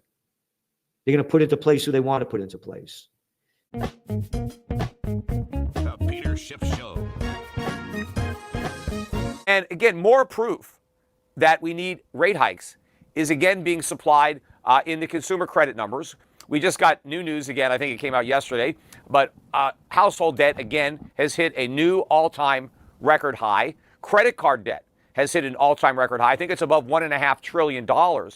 But what's more significant about the fact that credit card debt is at an all-time record high, credit card interest rates are at an all-time record high. The average, I think, is about 21%. But whatever it is, it's the highest it's ever been. So when you have the highest amount of credit card debt and the highest interest rate to pay on that debt, that is a huge burden on the borrower who has all this debt. But the bigger issue is the way rate hikes are supposed to work, the way they're supposed to reduce inflation is by making it more expensive to borrow so that people stop spending. If Americans have been spending a lot of borrowed money and all that excess spending is bidding up prices, you raise interest rates to discourage that borrowing so that you reduce aggregate demand. You need less people spending. And of course, you need more savings. That's supposed to be the flip side. We have higher interest rates that reduces borrowing and spending, but that increases savings. And with higher savings, we can have more capital investment, and so we can increase supply. So you have two things happening at once. The higher interest rates reduce demand for goods, but they also work to increase the supply of goods, and that brings prices down. But that's not happening. Yes, the Fed has raised interest rates from 0 to 5.25, but it hasn't slowed down the borrowing. The consumer is still borrowing like crazy and spending. So it hasn't had the desired effect. We need bigger rate hikes. The problem is the Fed knows that the economy can't afford it. The government can't afford it. Nobody can afford it. The Fed spent over a decade getting the economy hooked on 0% interest rates. It's like if you get people hooked on drugs, you just can't take away the drugs and expect them to continue to behave the same way. There's going to be a withdrawal. They're going to go through detox. And I think Powell saw this coming, and that's the real reason that they stopped hiking and that they then talked about all the rate cuts, because they're trying to prop everything back up or prevent everything from collapsing, especially in an election year. But the fact that consumers are continuing to borrow and spend means that the pressure on prices, the upward pressure, is going to continue. And the problem is, consumers would not be borrowing record amounts of money with record high credit card rates if they had a choice. The fact of the matter is they don't, because they're borrowing to buy necessities. They're not borrowing, to buy, a new car, for example, as much, or, a new television set or a big ticket item. They're borrowing to buy groceries. They're borrowing for gasoline. They're borrowing for a lot of things that they can't afford. And so they got to eat. And so, they got to borrow the money to buy the food. But everybody is struggling because of higher prices. That's why people are taking second and third jobs. But it's not just individuals. The government is borrowing and spending. In fact, they just passed, I forget the dollar amount, was it a 80, 90, $100 billion foreign aid package that's going to go through? Where's that money coming from? I mean, obviously it's going to be borrowed and printed, but the national debt is now over $34.25 billion. It's 34.228 trillion, rather, not billion, trillion. The government continues to borrow. The increase in interest rates, tighter monetary policy, is supposed to force tighter fiscal policy.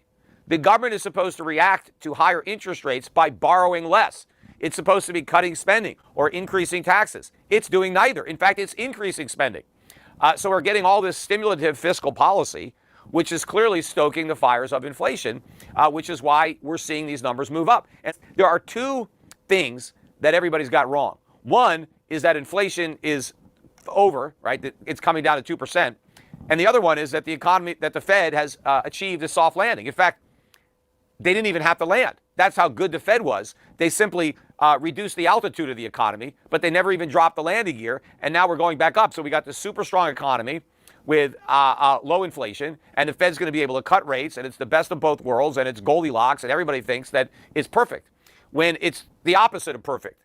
We're in a recession. I don't care what the unemployment rate looks like. I don't care about what the GDP numbers are, because they're probably not real. They don't jive with all the anecdotal evidence of what you can see that's happening in the economy. You can see all these companies that are laying off workers I never hear any announcements of companies that are hiring a bunch of workers. That's all these layoffs that are coming.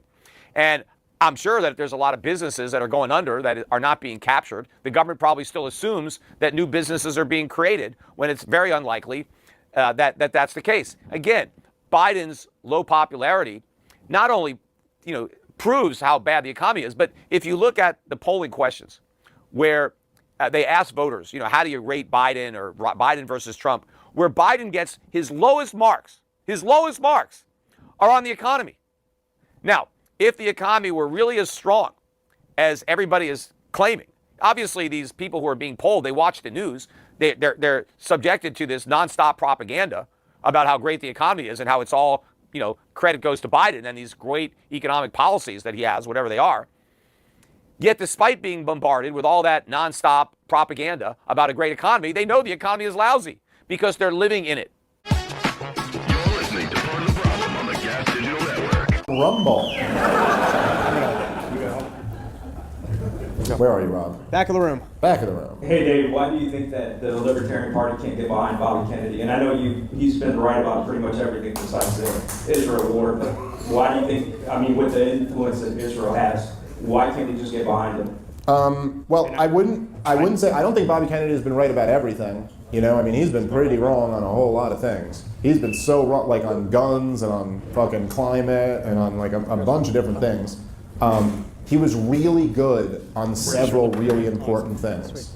But I don't know, man, if you're, the libertarians are, it's not like I control them, and believe me, I've tried. But libertarians are like, they're not, what people say, it's like herding cats, but libertarians aren't even like cats. Libertarians are like some freak mutant creature, they're like half cat, half camel or something, I don't know. But you can't tell them what to do, and the party's not going to get behind him because he's just too unlibertarian. But just anyone who's saying America has to fund another war isn't going to get the nomination from the LP. And that's just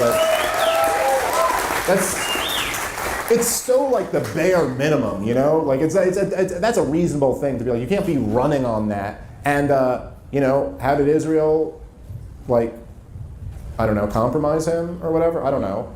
But he's Epstein. Well, listen, I'll say this. If there's anything that the Kennedy men are known for, it's self-control. All right, that's all I'm going to say. When I was on that plane, I didn't know we were going to an island.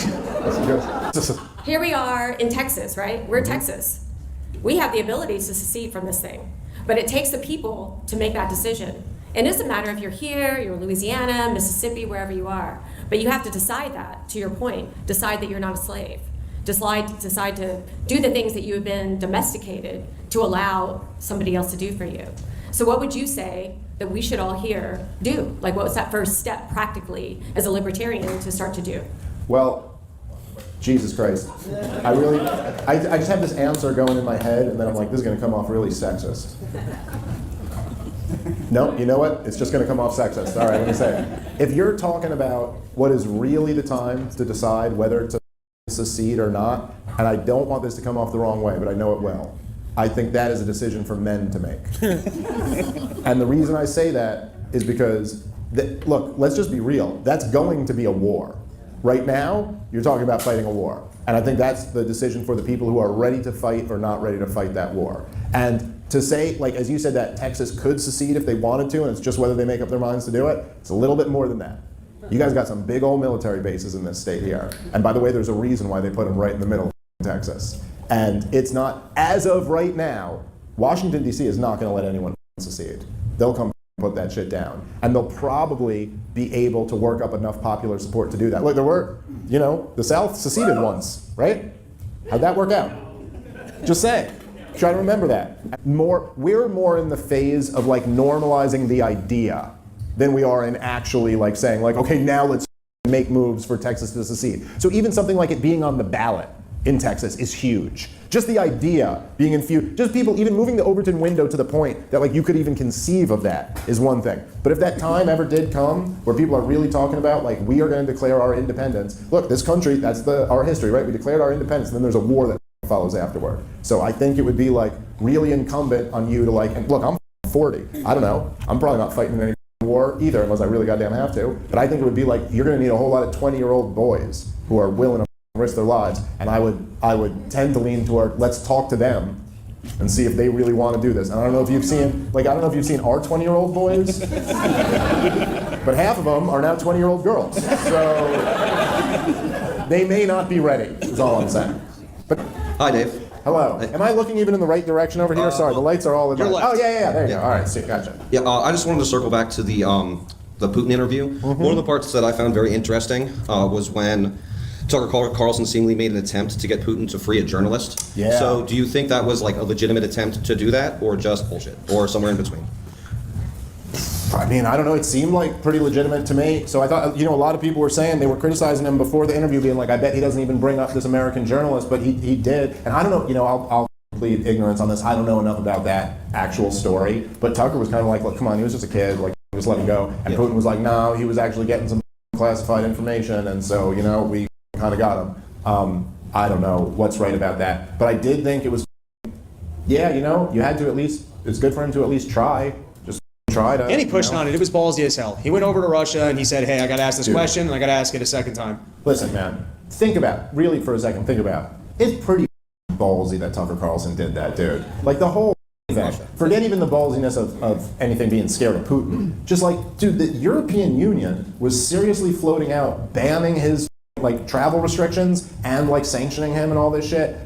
You know how many people this is not, look, the most powerful people in America did not want that interview to happen.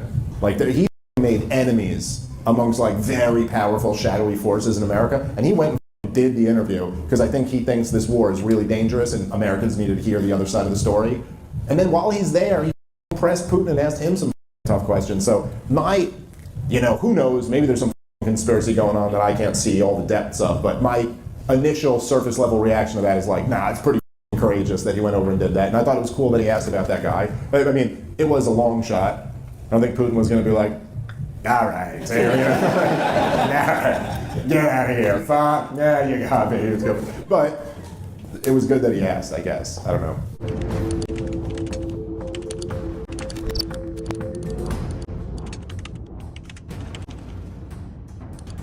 And today I'm talking about civil asset forfeiture, legalized government theft. Not explaining what it is. We're just going to assume you know what it is and what the problems with it are. But I want to focus primarily on another strategic failure. That is of trying to get the federal courts to protect everyone's liberty in one fell swoop. It's like a Hail Mary, and I feel like a lot of times it makes things worse. And I want to kick it off with this article that we've just published, I believe just earlier this morning by Mike Meharry, and he points out it's titled 5 years later, Supreme Court decision still hasn't significantly limited asset forfeiture. Surprise, surprise. He said many people believe the Supreme Court, quote, ended asset forfeiture with its 2019 opinion in Timms versus Indiana. We saw this all over the place where people were saying, oh, civil asset forfeiture has been ended by the federal courts. Everything's all good. And that in and of itself is an issue that I'll mention a little bit later as well. But as we argued at the time, Mike writes, Timms ended nothing. And follow-up cases about this actually bear this out. Now, here's how Mike Meharry puts it.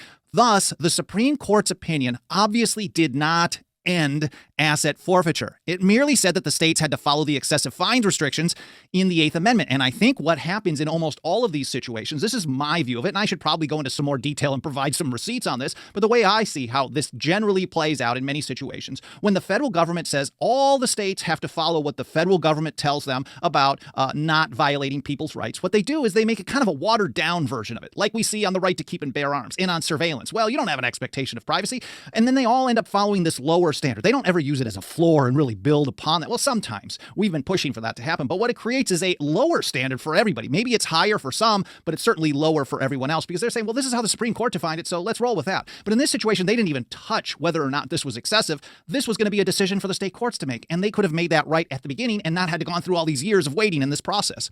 So Meharry writes that the SCOTUS then sent the Timms case back to the Indiana Supreme Court for it to determine if the forfeiture was excessive. In 2019, the state high court laid out criteria. So even at that time in 2019, they had a set of criteria to define what was considered excessive and then sent back the case to the trial court for that court to determine whether or not the forfeiture fit within those parameters. That court then again found in favor of Mr. Timms, saying the forfeiture was excessive and ordering the state to return the Land Rover to its owner. So we had the same process. They already determined it was excessive.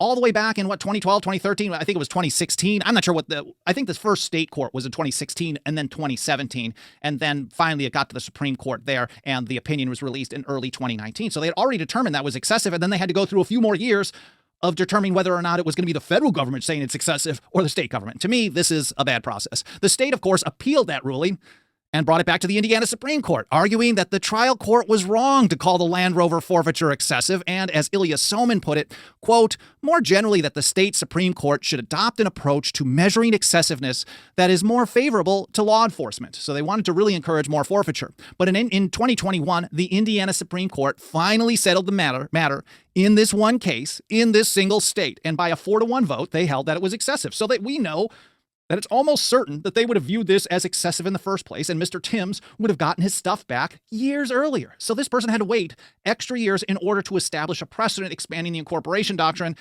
And then did it really even stop civil asset forfeiture? Now we're still set in the same kind of a scenario. It's clear the SCOTUS decision in the original Timms case did nothing to end forfeiture. It just further muddied the water and complicated the legal process. And I think this could have, like I said, this could have been resolved for Timms in his favor years earlier, because we know that all three of those Indiana state courts viewed this this forfeiture as excessive.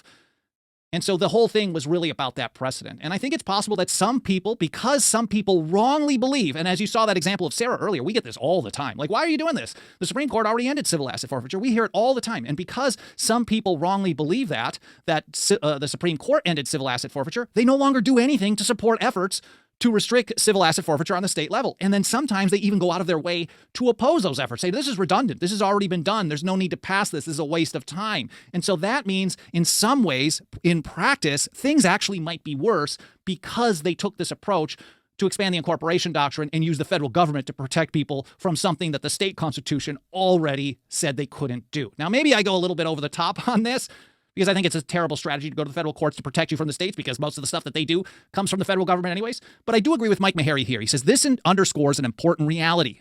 We cannot rely on federal courts to protect people from these abusive and unconstitutional asset forfeiture processes.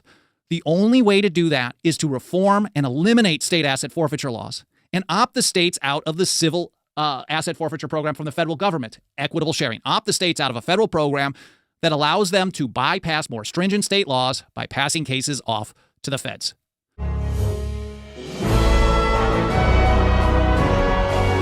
Yesterday, second time is a charm, apparently, if you can put that next one up. The House last night, we'll skip that one for now, we pretty much covered it. House impeaches Mayorkas in historic vote. Alejandro is going to be going bye-bye. Well, probably not, but anyway. In a vote of 214 to 213, Mayorkas is the first cabinet official to be impeached since the 1870s. The Homeland Security Secretary impeached by the U.S. House. What do you think's going on, Dr. Paul? I think he's a bad guy. I think you're right. that was the qualification. We'll talk about qualification when we talk about the list of qualifications for getting jobs in the government. That is scary. Yes. But no, this is something else. But I kept thinking that there was another thing came out on the secretary. He was willfully and systematically refused to comply with the law. The evidence is there, but it never got out. Just getting out now, but better late than never. Yeah. One of the things in this article, and this is from Zero Hedge that we took on this. One of the things though that was interesting to me, and it's just sort of a political thing. If you can put that next one up. I don't know. We talked about this before. So they write, the GOP leaders move to hold the vote before their majority potentially shrinks even further, with a closely watched special election Tuesday in New York to replace expelled Republican George Santos. The race is considered a toss-up. Well, we know now that the Democrat won.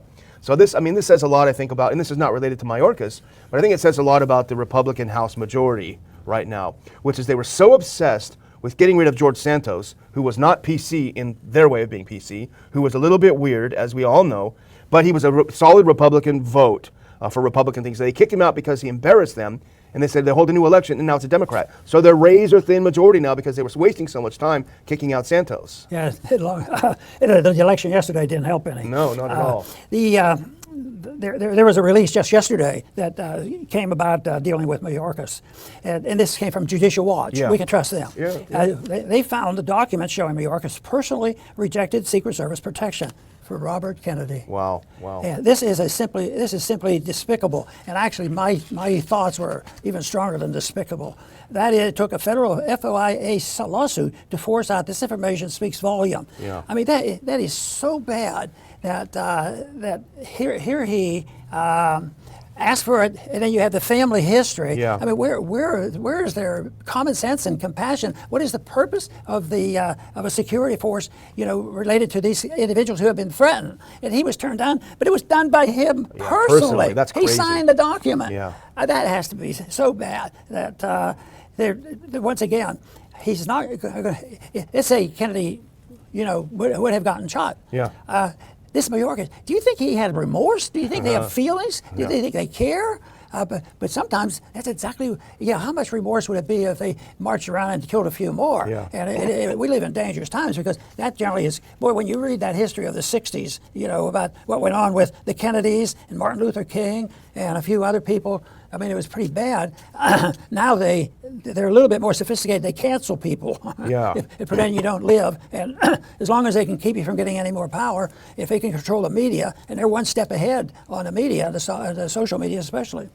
Well, even his family history aside, he already had several kooks, and maybe even worse than kooks, trying to assault him on the campaign trail. RFK did. A couple of times there was a guy with a gun who was trying to get in. I was thinking 3 or 4 times something happened. So here, all of this evidence they present and say this guy needs protection. But then when you add in the family history, together with that, it seems like a no-brainer. So this guy says no. And you hate to think that he just wants RFK to get killed. But everything to these people is political. Everything's political. And at the time, RFK was running as a Democrat challenging Biden and was doing well and was getting traction. So who knows? It's hard to think that Mayorkas could be that evil. But you never know. It's Washington, D.C. But how many times have they argued that the borders are secure? Yeah, that's right. Up is down, black is white. Not a couple thousand, 100,000. Some say millions of people have come in here, and they don't even investigate them. It to me is so disgusting when you when you hear the kids couldn't go to school today because it was taken over and they made a shelter for the illegals, and they do that. To think of the invasion of our hospitals and our schools and everything else, it makes no sense whatsoever. It's so self-defeating, self-destructive. They're sort of masochistic, but really still what bothers me is why don't they wake up? The only reason I can think could it be is they really don't care because that's sort of what they want. Yeah. They want to change the system. As a matter of fact, that's well written in authoritarian literature. The fascists did say that you might have remnants of capitalism, but you can't have it. Yeah. You got to rid of everything. And in the case that's been going on recently has been getting rid of this social culture, destroying monuments and all this, the system attack. The other thing that really is, it can't be just a coincidence, and that is the attack on families. Yeah. When you look at the taking over, the government now really owns the children. They can give permission. The parents can go to prison if they don't agree to have, some horrible surgical procedure without the parents even knowing by the government. That is a bad sign. Now, in conclusion of Aristotle's metaphysics, let's take a final survey of the universe as a whole, as seen by Aristotle, to bring out one last point. Observe that Aristotle's universe is a hierarchy, a hierarchical structure, a series of rising levels, each level being matter for the one above and form in relation to the one below. On the lowest level, of course, is prime matter, which never exists by itself, as I said. It is pure matter without form, pure potentiality with no actual characteristics. Aristotle describes it as the bare possibility of being something. Then comes the first actual existence, the primitive irreducible elements of things, which, as you know, Aristotle believes is earth, air, water, and fire. At this stage, we have the first real existence, because we have form, a simple form, but form nevertheless impressed on prime matter. And now, above the elements are the various inorganic compounds. These compounds are more complex organizations of the elements, so they give new form to the matter provided by the elements. So the compounds are the actuality in relation to which the elements are the potentiality. Now, as we know from Aristotle's psychology, these compounds, appropriately reorganized, in other words, given an even more complex structure, give rise to living entities. So the compounds are potentially plants. They are the matter for plants. And when this potentiality is fulfilled, we have the new form, the new actuality, the next level, plants, the vegetative soul. And then, of course, comes the animal soul, the sensitive soul, which, as we've seen, is the actualization of the potentialities established by the plant soul. And then comes man, the rational soul, which is the actualization of the potentialities established by the sensitive soul. Now, we still have place to go yet. There's a couple of things still higher on the metaphysical scale. According to Aristotle, the next highest, higher than man, are the intelligences which move the spheres. Why are they higher than man? Because they are still closer to pure actuality, pure form. They have only one potentiality left. That is the potentiality for circular motion, whereas man, of course, has a host of unrealized potentialities. And then finally, we hit the jackpot, pure form, pure actuality, the top of the hierarchy, the exact opposite of prime matter, God, the prime mover. And so we have a series of layers of reality, prime matter, the elements, the compounds, plants, animals, man, the intelligences, the prime mover. Each step related to the previous as actuality to potentiality, or form to matter. Now this doctrine is obviously influenced by Plato. You remember Plato's ladder of being, each level being higher than the preceding, all the way up to the pinnacle, which is the form of the good. Now, since Aristotle was a teleologist, he held that everything strives in some way for the good, the perfect, which in his terms meant everything strives for form, for actuality. In other words, actuality is better, closer to perfection than potentiality. And therefore, unfortunately, as with Plato, so with Aristotle. Each level of the pyramid he regards as higher, as evaluatively superior to the preceding. There are, in a word, degrees of perfection, metaphysical degrees of perfection, ascending from the lowest, least perfect level, which is prime matter, all the way up to God, the pure form, the absolutely perfect. From this aspect, Aristotle adopts the view that form is the good metaphysically, matter the source of imperfection and deficiency. Here again, an obvious Platonic legacy, a highly unfortunate one, because it means that in spite of his naturalism and his this worldliness, Aristotle's ethics and politics contain a definite Platonic anti-material influence. Because he was never able fully to free himself from his early Platonism, Aristotle's ethics and politics, as we'll see, never become fully Aristotelian.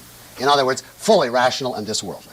And of course, as another consequence, all of this Platonism in Aristotle really helped the medievals in their attempt to appropriate him and claim him for Christianity. But that story we'll tell in a few weeks. For now, let's take our break and then turn to Aristotle's ethics.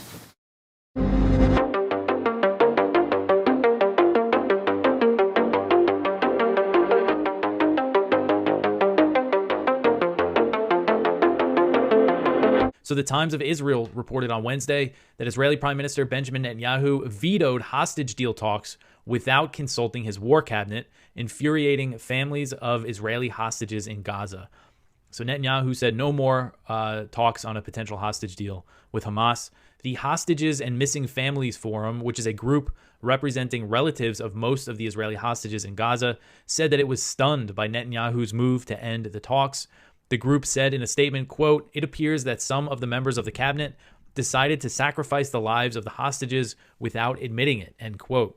The group also said that it was a death sentence for the Israeli captives who remain in Gaza.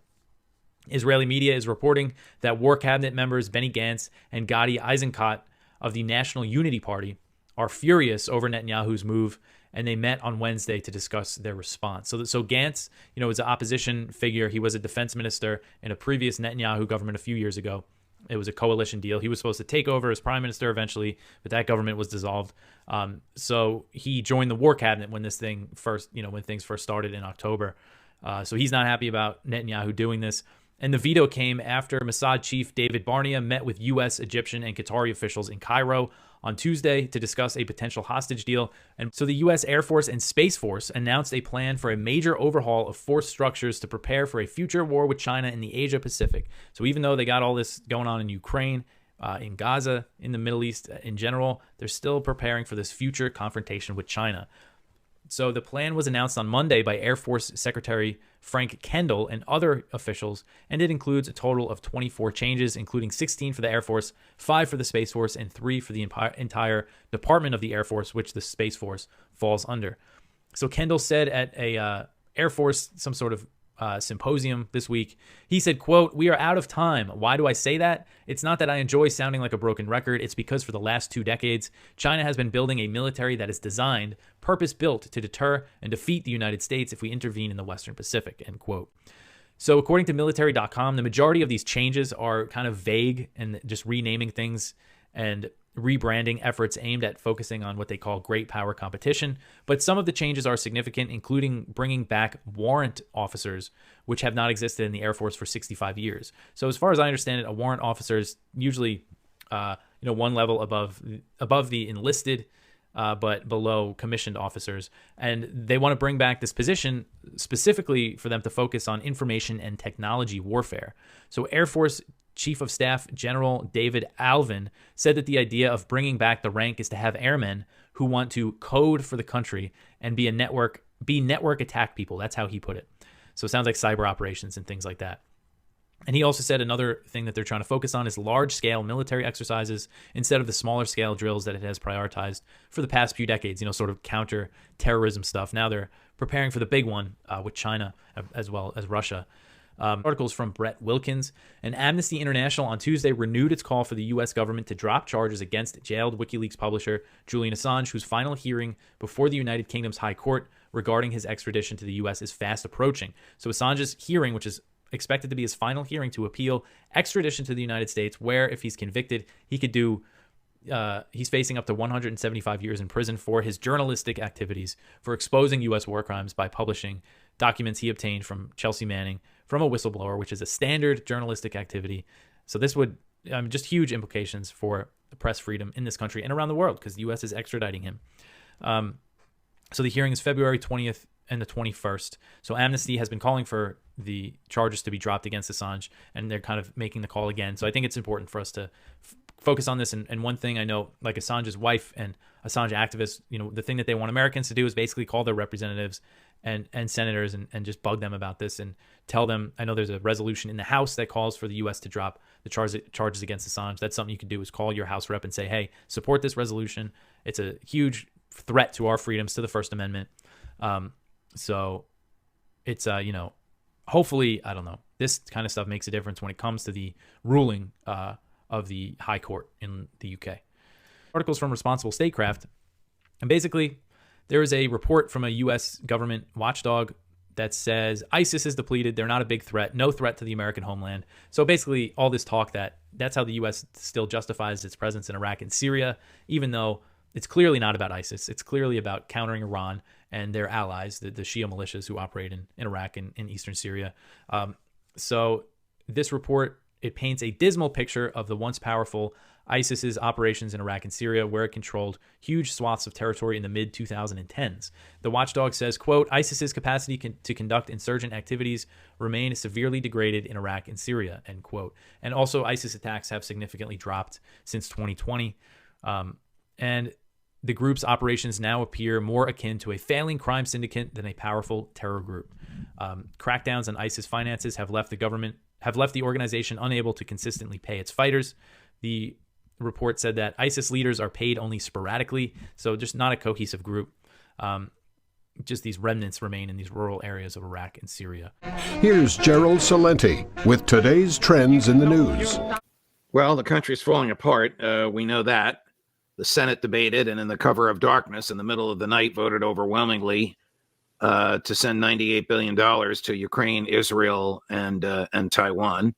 One of the senators, Chris Van Hollen of Maryland, a liberal Democrat, stood on the floor of the Senate and said the Israelis are war criminals. But I'm voting for this bill anyway because they're our allies. They're not our allies. Ukraine is not an ally. We don't have treaties with either country. The turmoil in either country does not affect American national security one whit.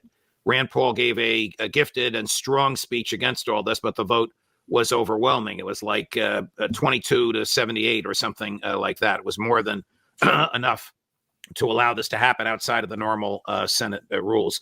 Now it goes to the House of Representatives, where, of course, President Biden has been pushing very hard for it.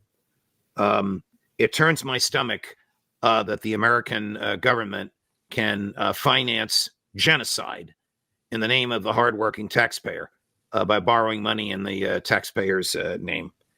And it turns my stomach that we bow to government. Somebody asked me this morning on a podcast, Victor Davis Hanson of Stanford says that we need stricter controls at the border. I understand that argument. We need people at the border to swear that they understand the Bill of Rights. Oh, really? We don't even have a government that understands the Bill of Rights, and you want minorities that can't speak English to understand the Bill of Rights? How about starting with the government? The Bill of Rights doesn't grant our rights. It restrains the government from interfering with them, and it's doing a pretty lousy job because the government has turned the Bill of Rights into a bill of governmental privileges. All right, sorry for getting carried away. The Bill of Rights into, what did you say? A bill of governmental privileges. Temporary government privileges. Yep. As they say, the fish rots from the head down. And we got rotted fish right at the top over there. My argument is that people accept the loss of virtue and expect the loss of virtue. The government doesn't stand for virtue. Its laws are not based on virtue. Its laws are just based on power. Like, let's borrow $61 billion and give it to Ukraine. They're on life support, but let's waste the money anyway. Let's borrow $17 billion and give it to Israel on top of the $6 billion we've already given Israel. They are slaughtering innocent babies, but let's give them the money anyway because we're under pressure from AIPAC and other members of the pro-Israel lobby in the United States. You can't call that virtuous. That's just power. That's power destroying. That's power stealing, lying, and destroying. Nietzsche also said, listen, I'm not a fan of his. He was crazy. But Nietzsche also said everything the government has, it is stolen, and everything the government says is a lie. Both statements are almost literally true. The stolen is absolutely true. The second is, for the most part, true. Even a stop clock is right twice a day. Occasionally, the government says something that's not a lie, but for the most part, it is filled with lies. Israel's going to ramp this up. They're going to start attacking Lebanon. They're going to escalate the attacks in Syria. And next is going to be Iran. And when Iran gets into this war, that's going to be the official beginning of World War III. Well, we'd have a hard time providing military assistance 7,000 miles away from the U.S. We can't do it. I don't. Joe Biden would probably do it on his own without a declaration of war. The Congress is corrupt in that it will do whatever AIPAC wants it to do. It'll be a very, very sorry state of affairs. McGregor and Ritter tell me that Iran is a substantial military with substantial missiles and weapons. And the Israelis would be crazy to attack Iran, but that's what Netanyahu wants, and that's what he's provoking over there. When those three unfortunate members of the Georgia National Guard were killed by a drone at that Tower 22 place somewhere on the border between Jordan and Syria, 3 people killed, 42 injured. Joe Biden responded with 86 different attacks, killing dozens and dozens of civilians. Collective punishment is expressly prohibited by the Nuremberg Convention. Nobody follows the laws anymore. No American president feels constrained by the Constitution. They do whatever they want. The lust to kill overwhelms them. So, again, we're still on the course of destruction. And I don't know what's going to change it. But if we don't, empires come and go. Did you like the Roman Empire? No, the Egyptians were great. Now, how about one after another? They kill themselves because of the wars that they keep fighting. And the debt that they incur. Yep. The debt. It's only $34.1 trillion. Right. And what they just passed, you said almost $100 billion, stealing more of our money, taxpayer money, to keep bloodying the killing fields. Yes. And this is not the America that we grew up with, that we were taught about and believed in. And it's so sad to see it decline. You run your mouth and I run my business, brother. You tell everybody I'm busted. You talk so much you got me disgusted. But you run your mouth and I run my business, brother. We've got Boris Johnson responding to the Tucker Carlson interview. So it's interesting. We've been talking about, and part of the problem for a long time, that it seemed like a peace deal had been worked out in Ukraine. It was reported. I don't remember where we had gotten this from. It's the Russian talking points. They come over, you memorize them, you spin them on the podcast, and then you just forget about it. But I remember it's something that we've been talking about for a while. It had been out in the ether, and that's what's fun about when Tucker Carlson or other people report on these things, is you get this information to a much wider group of people, that more people can understand the fact that we could have dodged countless Ukrainian deaths for absolutely no reason. Remember, people decided to fund this war. They lied to us to say that it was being a victory. The whole thing could have been avoided. Nice and simple. You could have just not done the war. But no, we decided we had to talk them into it. We have to ruin their peace deals. And so here was Boris Johnson commenting on the Tucker Carlson piece. Around the world, people are watching that ludicrous interview with Vladimir Putin conducted by Tucker Carlson, and we must not fall for this tissue of lies, above all for the notion that Putin is somehow fated to succeed in Ukraine. On the contrary, he is doomed to fail. Read about it in the Daily Mail. All right, so I was curious to read about this in the Daily Mail. Here's Boris Johnson. And this is incredible. After 2 or maybe 3 years at this point of this failed, hey, we're winning in the Ukraine war, they're still trying to sell us on the idea that if we send them $86 billion, that's somehow going to do something other than just get more Ukrainians killed. Instead of finally waking up to the fact, hey, this thing was failed, this was a bad idea. I could have told you that in week 1 when China and India didn't get our back in the operation. All right, this thing seems to not be working. They're still selling this lie. Remember, Chuck Schumer even said it, that Putin's going to go in and he's going to go take over the rest of Europe. How many years is that going to take him? If you do the math on how much of Ukraine he's taken, and you look at even, I don't know if there's been much movements in the lines, but let's assume there is. What's the math on how long till he gets to Poland? Can someone do those forecasts? And then from Poland to the next area? Or what are we looking at? In 1,000 years from now, Putin might go and take over all of Europe? I mean, if we're so concerned about this, where's the forecast based on current performance of how soon the guy even gets to Poland? So what is this, something I have to be concerned about in 100 years? This war is still important because Russia is losing, and you can read about it in the Daily Mail. And I was like, all right, I'll go read about that in the Daily Mail. You're still claiming that we've got an opportunity to win this thing? What do you got for me, Boris Johnson? And so in the first part of the article, he goes, great spin. You know, I guess this guy was a decent politician when he was lying about COVID being a problem and partying. But anyways, so you've got Boris Johnson, and his first part of the article was, I would never have talked the Ukrainians out of a peace deal. It was because of their resolve and their strength as a people. There was no way of getting in the way of the Ukrainians wanting to get out there and battle. All right, that's his claim. That's his claim. It had nothing to do with him. But then this is when he tries to pitch that this is still a winnable fight. So let's give it a read. On the contrary, by investing only a fraction of the U.S. defense budget, you can help those valiant Ukrainians to turn the tide, put Putin back in the box, and therefore help secure the Euro-Atlantic areas for a generation without actually risking a single U.S. soldier. Okay? You can show the world that trying to change the borders by force will lead to disaster because the greatest lie of all, and I'm just going to move forward a little bit. I might be out of frame while I read this. And the one Putin hoped most to protect by his interview is that the Russian leader is bound to win. He is no more invincible than Adolf Hitler. In fact, he is bound to lose. He has already suffered colossal losses, but that is not the point. Whatever Ukrainian territory he temporarily occupies, he can never conquer their spirit. I hope and believe that if President Trump is elected again, he will confound his critics, turn his party around, and complete the work that he began when he became the first U.S. president to give arms to Ukraine. I say that because in the end, all U.S. presidents know that our collective security is indivisible. In the end, the Americans can be relied upon to do the right thing, having exhausted, as the old saying has it, all the available alternatives. Tucker Carlson did us a favor last night in the sense that he proffered the alternative, a Putin victory, the destruction of Ukraine, and the descent of much of Europe once again into darkness and fear. It cannot and must not happen. There you go. This is still a winnable fight, and so we have to continue spending money, because if we spend money, Putin will actually take a loss, go back, and everyone will realize we cannot test borders or take things by force. And so this was Rand Paul responding. I mean, he wasn't responding to Boris Johnson, but this was Rand Paul on the same topic. And I think, at least, can you guys articulate the $86 billion strategy? Can you articulate what the path to victory is? Because there was Boris Johnson going, hey, this is still winnable. Go read my article. I read the article. Did he tell us how it's still winnable? No, he just said that this is still winnable. And if we don't win it, then, it's still kind of this line. Democracy as we know it will never exist on planet Earth. If we let people know that you can go and take territories by force, then we can never have and then, of course, what does America do when we're bombing all over the place and forcing them to have our bases over there? But we're not talking about those kind of things. But can you at least articulate to us what the path to victory is? You're telling me, hey, we just need another $86 billion. What does the $86 billion do? How does that get you to winning the war? Can you explain it? Does anyone have an idea here? I don't understand what the pathway to victory possibly could be here. And then there you go. They just self-reference. You can go read it about in my article. And then it's just, you go to the article and it's just more assurances of, well, how? How does this make a difference? What does this do? And so here, just to hear the alternative opinion, let's listen to Rand Paul. Disgusting. On both sides of the aisle, no big deal. It's helping our defense industrial base.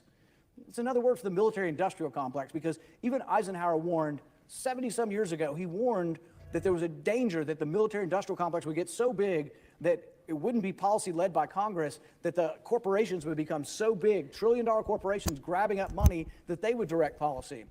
That it would no longer be you voting or no longer be us voting, but it would be the corporate interests who make the profits would be driving this. And I think we've become eerily close to that. and essentially what he's saying is that we're not even really arguing that we can win the war at this point. It's that we can make money for the defense contractors. That's the new pitch to the American people. Welcome to Liberty Lockdown. Please scan your barcode. Your liberty ain't gone, but yeah, it's on hold. Russia has been rebuffed by the West. I mean, Vladimir Putin, I'm not flacking for Putin. I'm an American. I'm not going to live in Russia. I don't love Vladimir Putin. I'm stating the facts. He asked Bill Clinton to join NATO.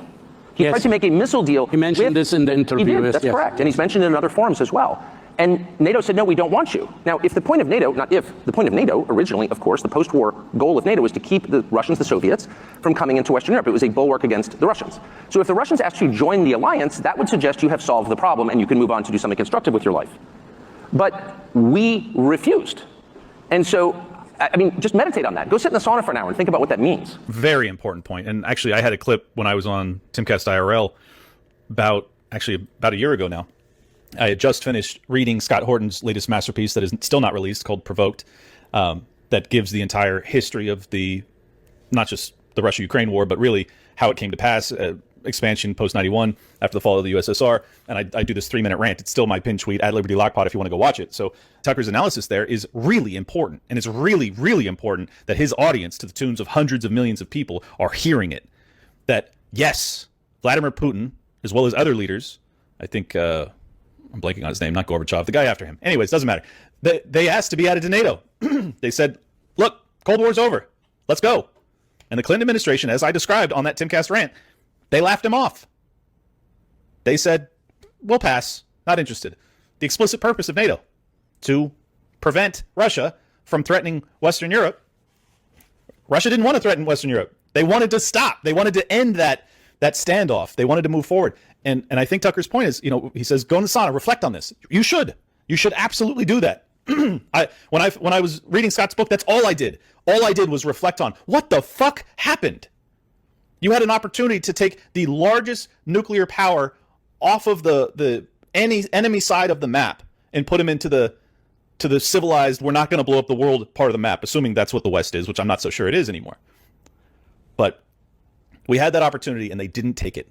And now look at where we are. And I think that the answer, if you reflect on it, is that they wanted a perennial enemy. That exactly as Eisenhower warned, that the military-industrial complex's claws are too deeply into our political establishment and that they are not interested in peace, that they want forever wars, that they want global domination, not cooperation. That's what they've been about for decades. Contrary to the benefits or the desires or the demands of the American people or the people of the world. They're not interested in that. That's not their primary driving concern. And I'm not even sure it's on the list of their concerns, aside from assuaging us adequately so that we don't revolt. That's really the only concerns that they have for us at all. I know that sounds dark, and in some ways it is, but I think it's very important that we realize this is the mindset, this is the worldview of the people that rule over us. They are not interested in peace and prosperity. They are interested in conquest and monopolization. They want to have everything. All of the resources, the assets, the capacity to print wealth. They want the power, and they want total global dominance, and your liberties are not even on their list of concerns. I can't overstate how incapacitated Joe Biden is. That's not an attack. That is a fact. And anyone who tells you otherwise is lying. So these are not decisions Joe Biden is making. But there are capable people around Biden, and I know them. What they lack is any perspective at all. So a conversation with a U.S. policymaker about the history of the region would begin and end with a conversation about, of course, Chamberlain and Churchill and Hitler. Period.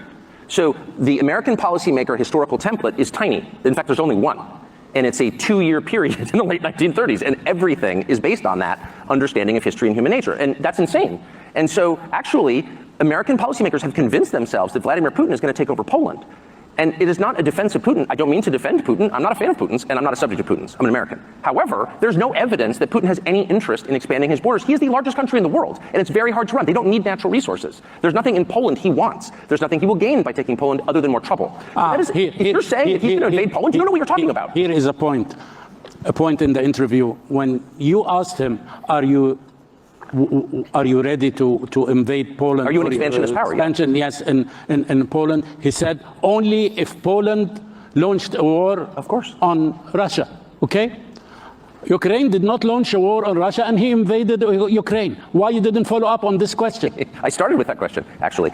But he treated me to 35 minutes of Catherine the Great and the Rus. But no, the core question is, why did he move his forces into eastern Ukraine? And I watched this from a distant vantage in the United States, and I watched the Vice President of the United States, Kamala Harris, go to the Munich Security Conference just days before that, in February of 2022, and say in a public forum, at a press conference to Zelensky, the president of Ukraine, we want you to join NATO, which is another way of saying, it's a synonym for, we plan to put nuclear weapons on Russia's border.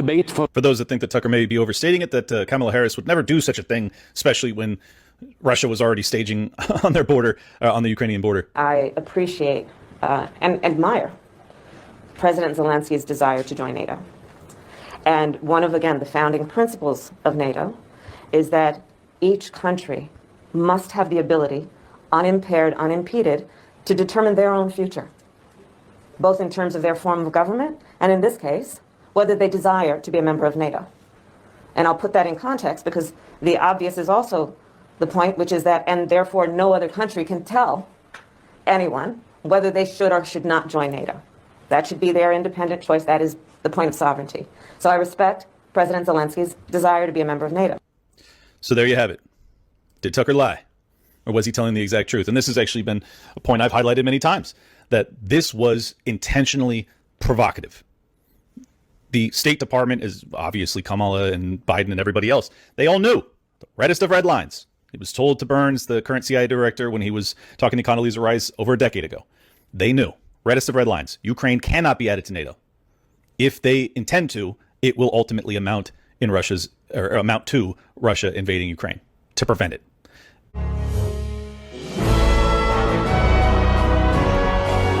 Crazy, but here's a story. It's from The Cradle. It's a great publication, by the way. It came out yesterday.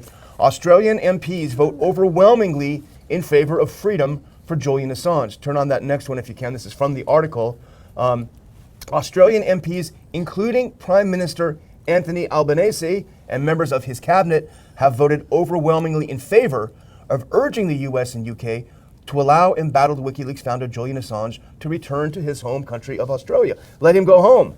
In a the federal parliamentary vote on 14 January saw 86 in favor of freeing him and 42 against. 2-to-1 odds. The members of his own parliament said, come on, guys, enough is enough. Let him come home. And Australia's our ally. We should be listening to them. Yeah, it is a real tragedy. And, it's not like there's a law that everybody understands. It's been around a long time and it applies to foreigners and anything we want. But the espionage has been around since 1917. Yeah. And it's well known to be not a protection of our civil liberties at all. So that is a tragedy as far as I'm concerned. And the people have to rise up, and not enough people know about it. So hopefully some good could come of it, and more information get out, because we can't fight them. All those governments, and they're all brainwashed into this is important. Our national security depends on peace in the world. Democracy exists. Yeah. We have to protect the dictatorship of the majority. What would we do if we couldn't fudge that thing around very much anymore? This is Politico. Who wrote about it, several hours later. I think this came out today. The quote, I like how they have disturbing in quotes, because it's appropriate. The disturbing intel roiling the hill is about Russian nukes in space. So that's what it's about. And go to the next one. This is what the whole scare warning was about. A vague warning by the chair of the House Intelligence Committee about a serious national security threat Wednesday is related to Russia's attempts to develop an anti-satellite nuclear weapon for use in space. Now go to the next one. This gives you the more detail about it, and also the timing. In a statement Wednesday morning, Turner said his committee had made available information, etc. Now, this is the part that I underlined.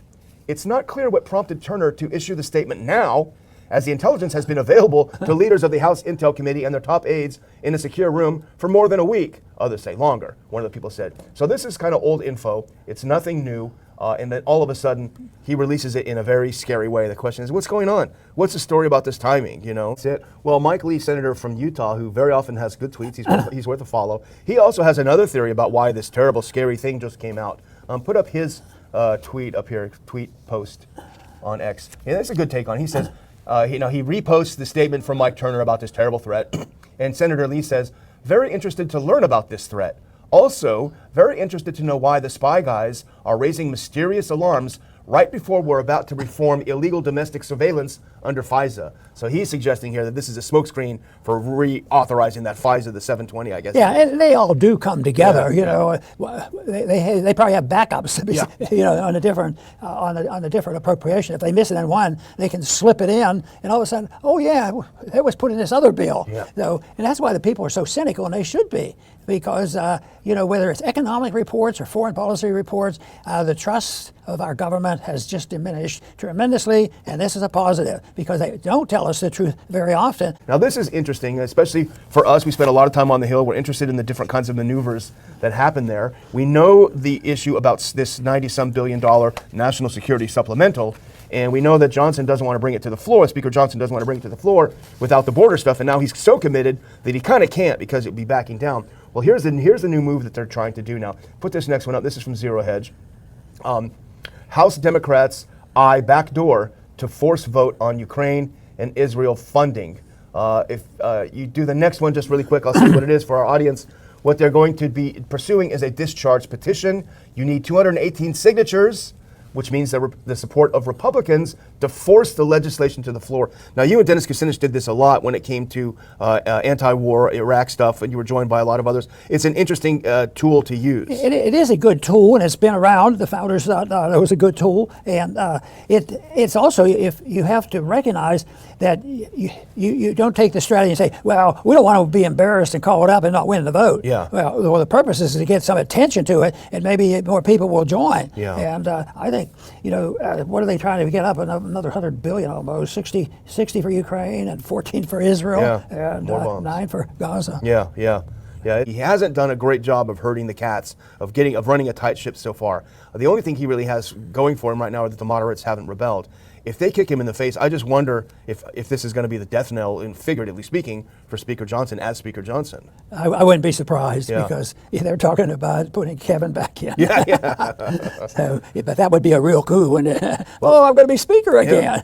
Well, you don't have to be a member to be Speaker, as we've said on this show. So you better keep by your phone too. Can you imagine trying to keep those guys in line? I mean, that would be a nightmare. I don't think it would work. I would not wish it on the worst. I'd probably be able to give my first speech. And, I'm going home. How did we ever find you?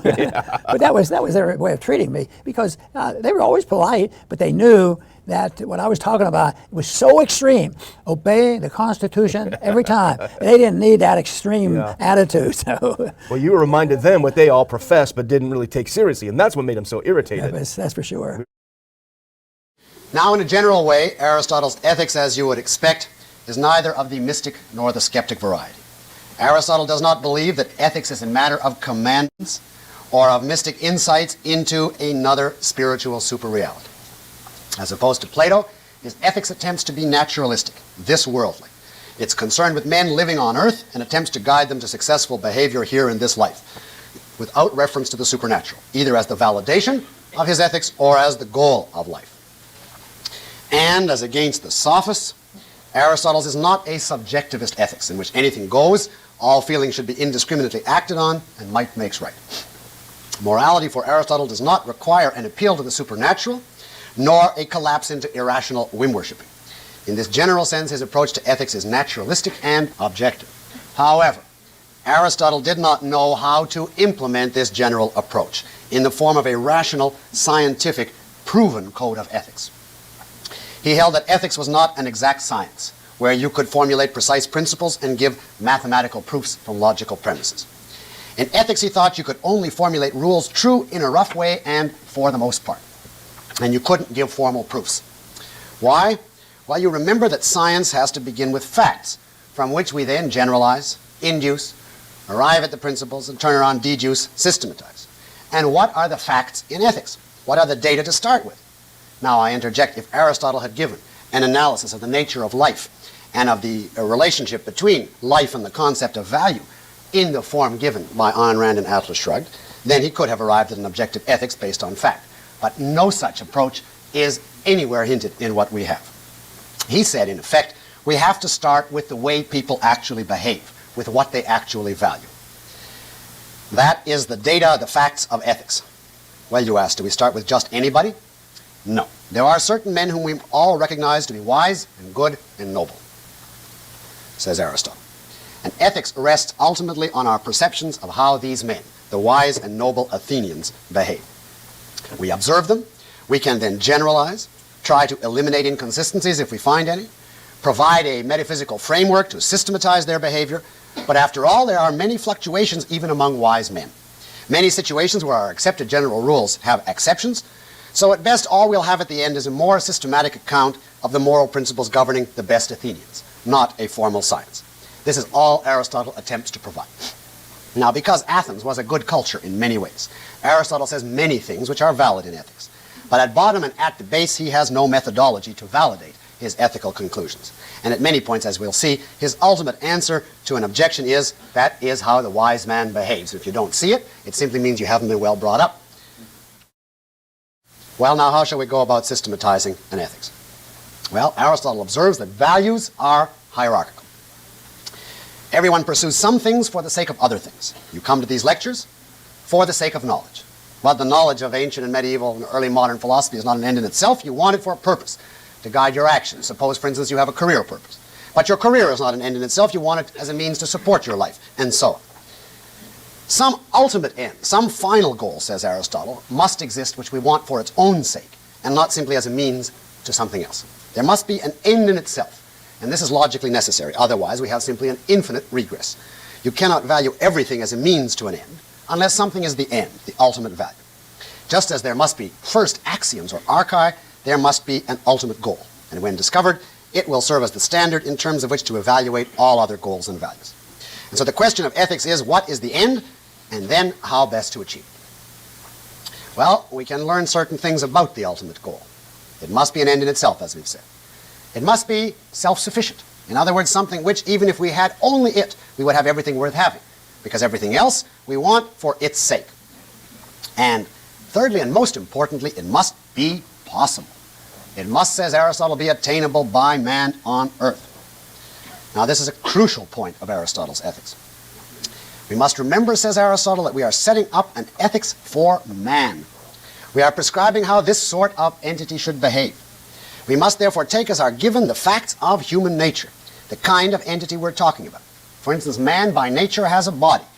We cannot then damn him for having a body, because that is inherent in being man. It is a fact the moralist must begin with. Man has emotions. He has desires. He is capable of all sorts of feelings. This is a fact the moralist must begin with.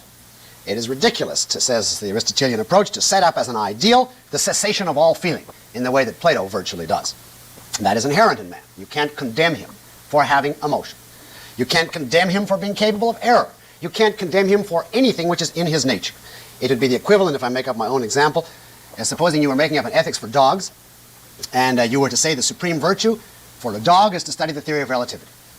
And you then give the dog a book of Einstein, and he sniffs at it, walks away, and goes back to his bones, and you say, you see, I always knew all dogs were rotten.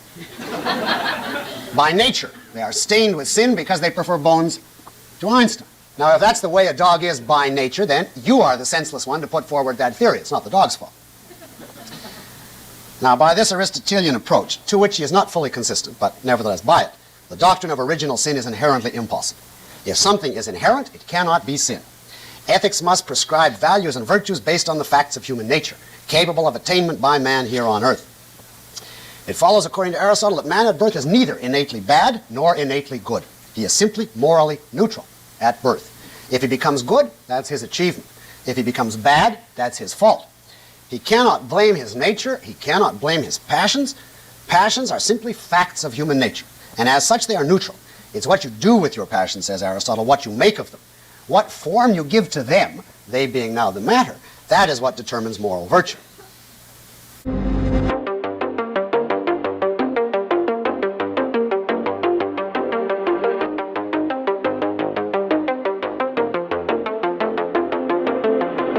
So Egypt is building an 8-square-mile walled enclosure in the Sinai Desert near Gaza to prepare for an influx of Palestinian refugees as Israel is vowing to launch an assault on Rafah, the southern Gaza city that borders Egypt and is packed with about 1.5 million Palestinians. So the revelation of Egypt's construction, which was reported by the Wall Street Journal and an Egyptian rights group, signals that Cairo is caving to Israeli pressure to allow Palestinians to enter its territory.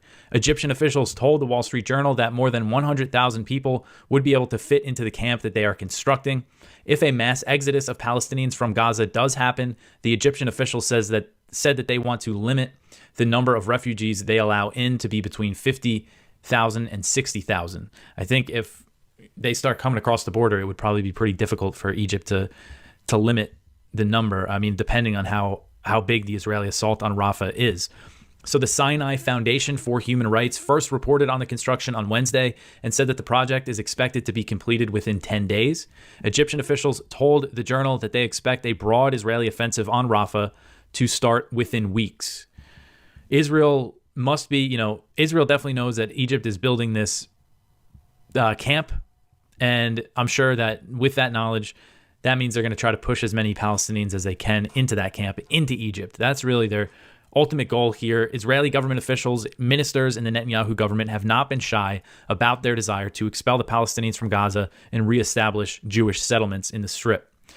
I always go back to that document that was leaked back in October when this thing first started, that was drawn up by the Israeli intelligence ministry. And it laid out potential scenarios for a post-war Gaza. And the best scenario, based on their assessment, was all of the Palestinians in Gaza, all 2.3 million of them, being kicked out into Egypt, and Israel creating a buffer zone in Egyptian territory so they couldn't get close to Gaza.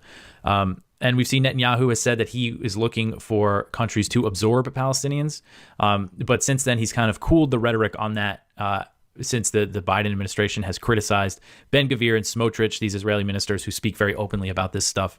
But still, it's very much what these Israeli officials want, is to kick these Palestinians out. And so the U.S. recently conducted a cyber attack against an alleged Iranian spy ship that has been operating near Djibouti. And this was reported by NBC News on Thursday. So one U.S. official identified the ship as the motor vessel Bashad, which is registered as a cargo ship in Iran. The U.S. claims that the ship is used to provide intelligence to the Houthis, while Iran's ambassador to the UN insisted last week that the vessel is in the Red Sea to combat piracy activities and is not involved in Houthi operations. The nature of the cyber attack on the Bashad is unclear. The U.S. official said that it was intended to disrupt the vessel's alleged intelligence operations. So the cyber attack occurred about a week ago and was part of the U.S. response to the drone attack that killed 3 members of the U.S. Army Reserve and wounded about 40 Arizona National Guardsmen at a secretive U.S. base in Jordan near the Syrian border. So that attack on Tower 22 that killed 3 U.S. troops also wounded 40 members of the National Guard. And, this is a secretive U.S. drone base that's used to support airstrikes in Syria and Iraq.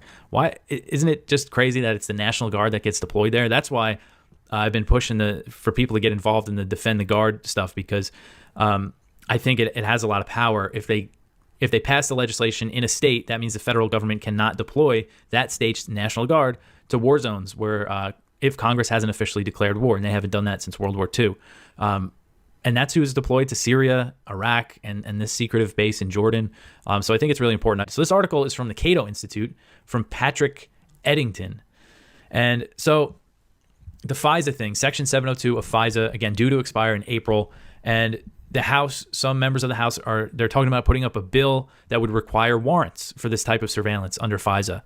And Jake Sullivan was asked about how the administration stands on the extension of FISA, and basically he said that he could not say exactly because they haven't really put out an official statement on it.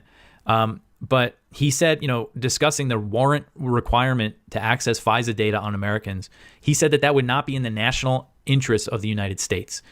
When asked about warrants for surveillance of Americans, he said that's not in the national interest of the United States. And that's the National Security Advisor saying that. So it's very clear that the White House, if they do try to pass any sort of reform to FISA Section 702, they would probably veto it. And that's what Eddington says in this article about it. And I just thought it was an important story that I didn't see get much attention. And that's a point he makes here. So that's how the administration stands on this. Here's Gerald Salenti with today's trends in the news. And here are some of today's trends in the news. On the market front, hey, the Dow went up today. Yeah, great news, huh? The Dow went up. You know why the Dow went up? Well, retail sales tumbled 0.8% in January, much more than expected. That's the way the headline is in CNBC.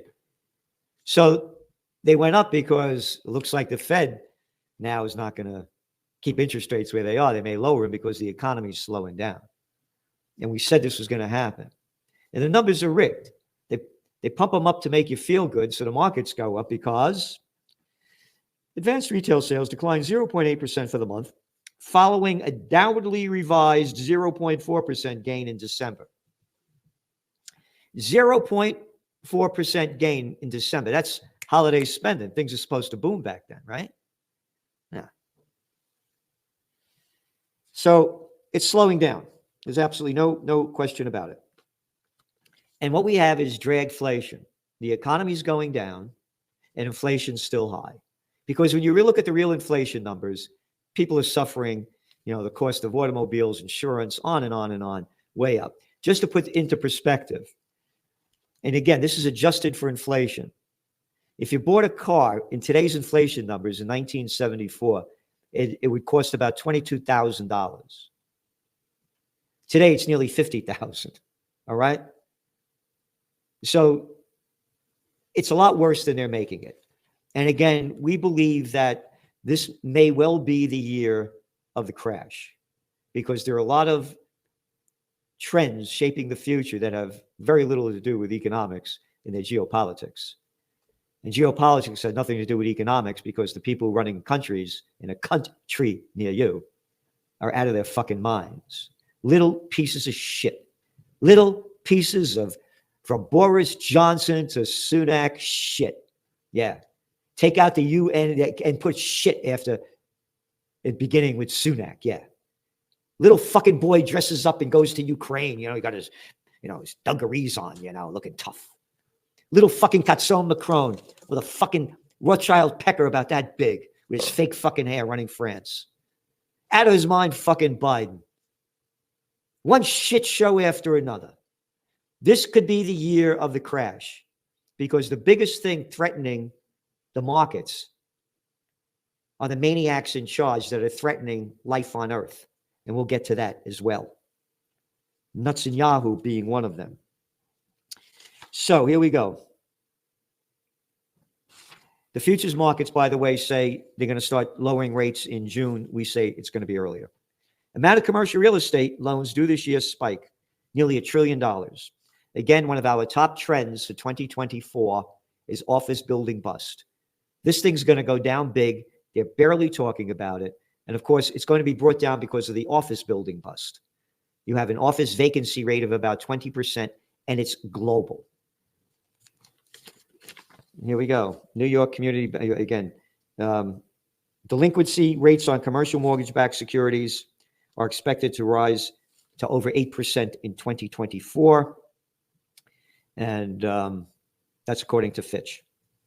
So you can see what's going to happen here. And again, we're reporting week after week, which they barely report in the mainstream media. The bank shares are going in the toilet as the equity markets are going up because they're being driven up by the tech stocks. Nearly 20% of outstanding debt on U.S. commercial and multifamily real estate will mature, right, this year. So you're going to start seeing a lot of defaults as they mature because they have to, they're interest loans. So now they're revolving loans. So now interest rates are way up here compared to when they got these, when they were way down there.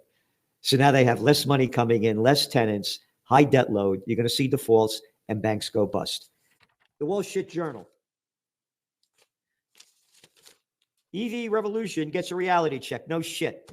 One of your top trends for 2024? EVFU. We've been warning about this for a long time. We said this was going to happen. It's now happening.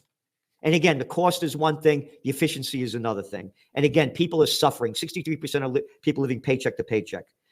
This week is the 71st week of we've been putting in job cuts around the world. This thing is going down big. Your markets are going up. They're cutting back wages, trying to save as much money as they can.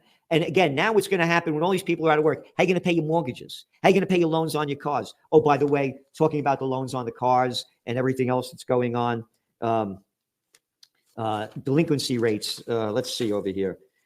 Already, in the fourth quarter of last year, 7.7% of auto loans transitioned to delinquency.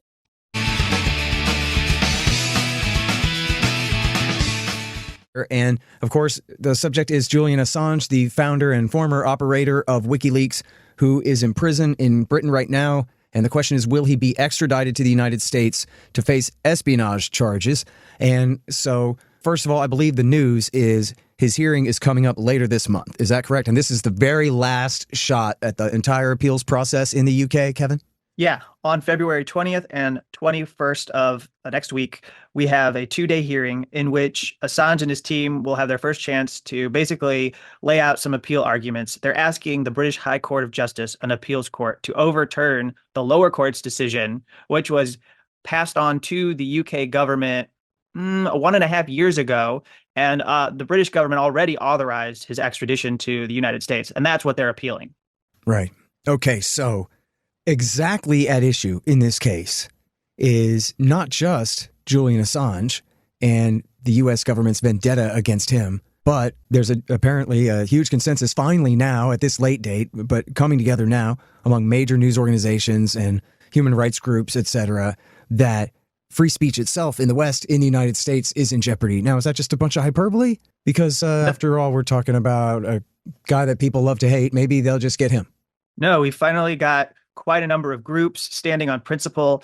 As I speak to you in the last 24 hours, we saw a letter put out by over 35 law professors that the Freedom of the Press Foundation put together to send to Attorney General Merrick Garland to make their position known that this would mean that in the future, any presidential administration could charge journalists with a felony. Because when you're charged with an Espionage Act offense, you're facing a felony conviction, potentially. So, this is a big deal. This is a big deal going forward. We're seeing people stand up. And also in Australia, I should note that in the last day or two, we saw a vote in their parliament that basically took a stand and said, we oppose the extradition of Julian Assange to the United States. And the Australian government is an ally, a close ally of the United States. Right.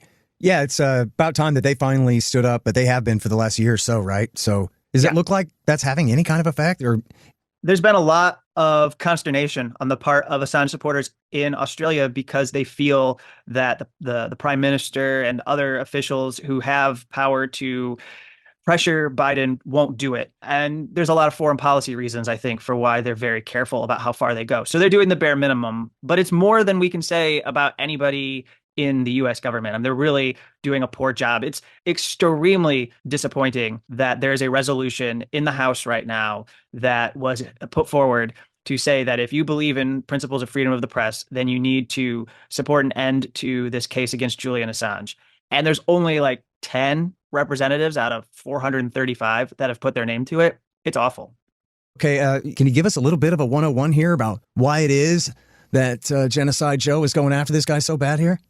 I don't know why Joe's so intent to put him on trial, but Assange was indicted, for the liberal listeners, by President Donald Trump. So it's been said to try and get some of the Democrats on his side that if you oppose Donald Trump, then you have to oppose the indictment of Julian Assange. All right, so we will play partisan politics for a moment there. Sure. Now, principally, what we're looking at here is the fact that the U.S. government is saying they can enforce a secrecy law against people who aren't even from this country. Julian Assange is an Australian citizen. Why should he have to, one, pledge allegiance to the United States, but also why should he have to worry about any of the U.S. government's national security interests? And why should anybody have to follow these laws?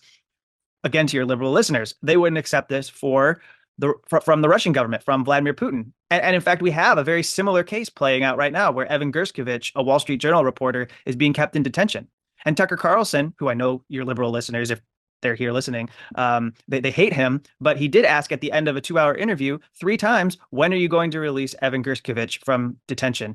And Putin maintains that Gershkovich was going around collecting state secrets and was engaged in espionage. Well, collecting secrets is journalism, and Julian Assange was engaged in journalism. So if Gershkovich should be freed, then Assange should be freed as well. Can you tell us real quickly, is it true, as in your headline here, that the CIA plotted to kidnap and murder Julian Assange, Kevin? It's true if you believe over 30 sources that these three reporters, Michael Isikoff, Sean Naylor, and Zach Dorfman, they worked on this and they talked to these Trump administration officials and intelligence officials, some I think with links to the CIA, and found that Mike Pompeo, as CIA director, was putting together sketches of plans to kill or poison or rendition Julian Assange to the United States. It got the Justice Department in a panic, and ultimately, I believe that's why he was charged when he was charged, because they were afraid he was going to arrive in the U.S. and they were going to be caught with their pants down with no indictment against him. All right, well, I don't know. Is there anything anybody can do? Hop on a plane, go to England and protest outside next week, or what's going on here? Yeah, so you can go there if you want and protest. You can also be prepared for what looks like an inevitability to be there in D.C. if he is brought to Alexandria, Virginia, and put on trial. I mean, it's going to be important to take a stand against this unprecedented attack on journalism.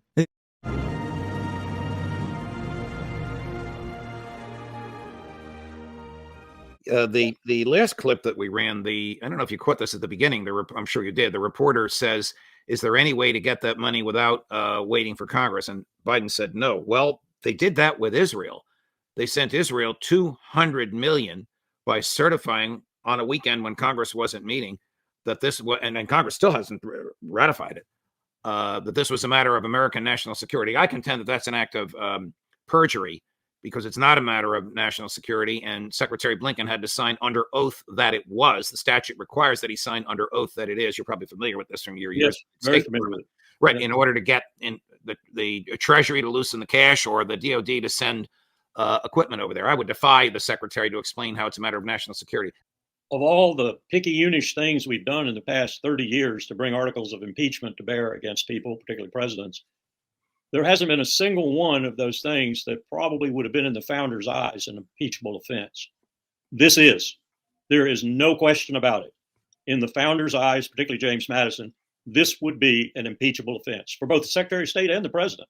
So that's how grave this offense is, in my view, and in the view of this republic, if there's anybody out there that cares about it being a democratic federal republic anymore.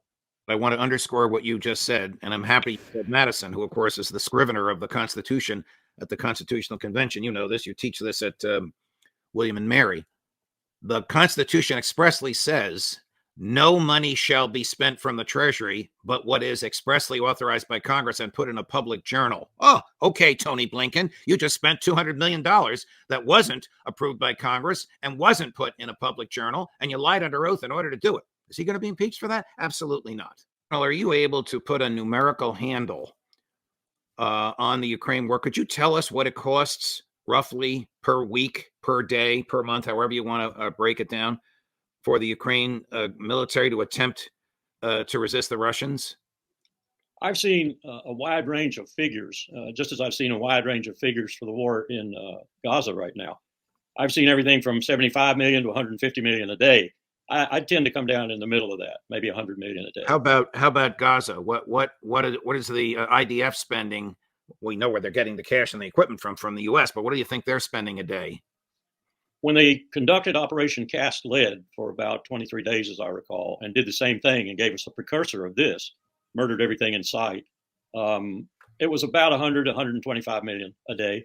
I suspect it's close to that today. And you don't really have a way of calculating it precisely because, as you said, there's so much U.S. money that's very fungible in there. Right. There's so many assets that are fungible, like drawing down our war reserve stocks. No one puts a price tag on that until 10 years from now when they have to replenish them. If the Speaker of the House, Mike Johnson, were to call you up and ask you to tell him why he should not put on the floor of the House or do everything in his power to prevent the ratification or the approval of the Senate version of this, of aid to Ukraine, what would you tell him? I would tell him that on his back and on his heart and in his mind must be the deaths of every Ukrainian who passes now once this money has been approved, because it's lost. And all you're doing is, you know, in the old farmer's terms, you're pounding sand down a rat hole. You are making sure that more Ukrainians will die for nothing.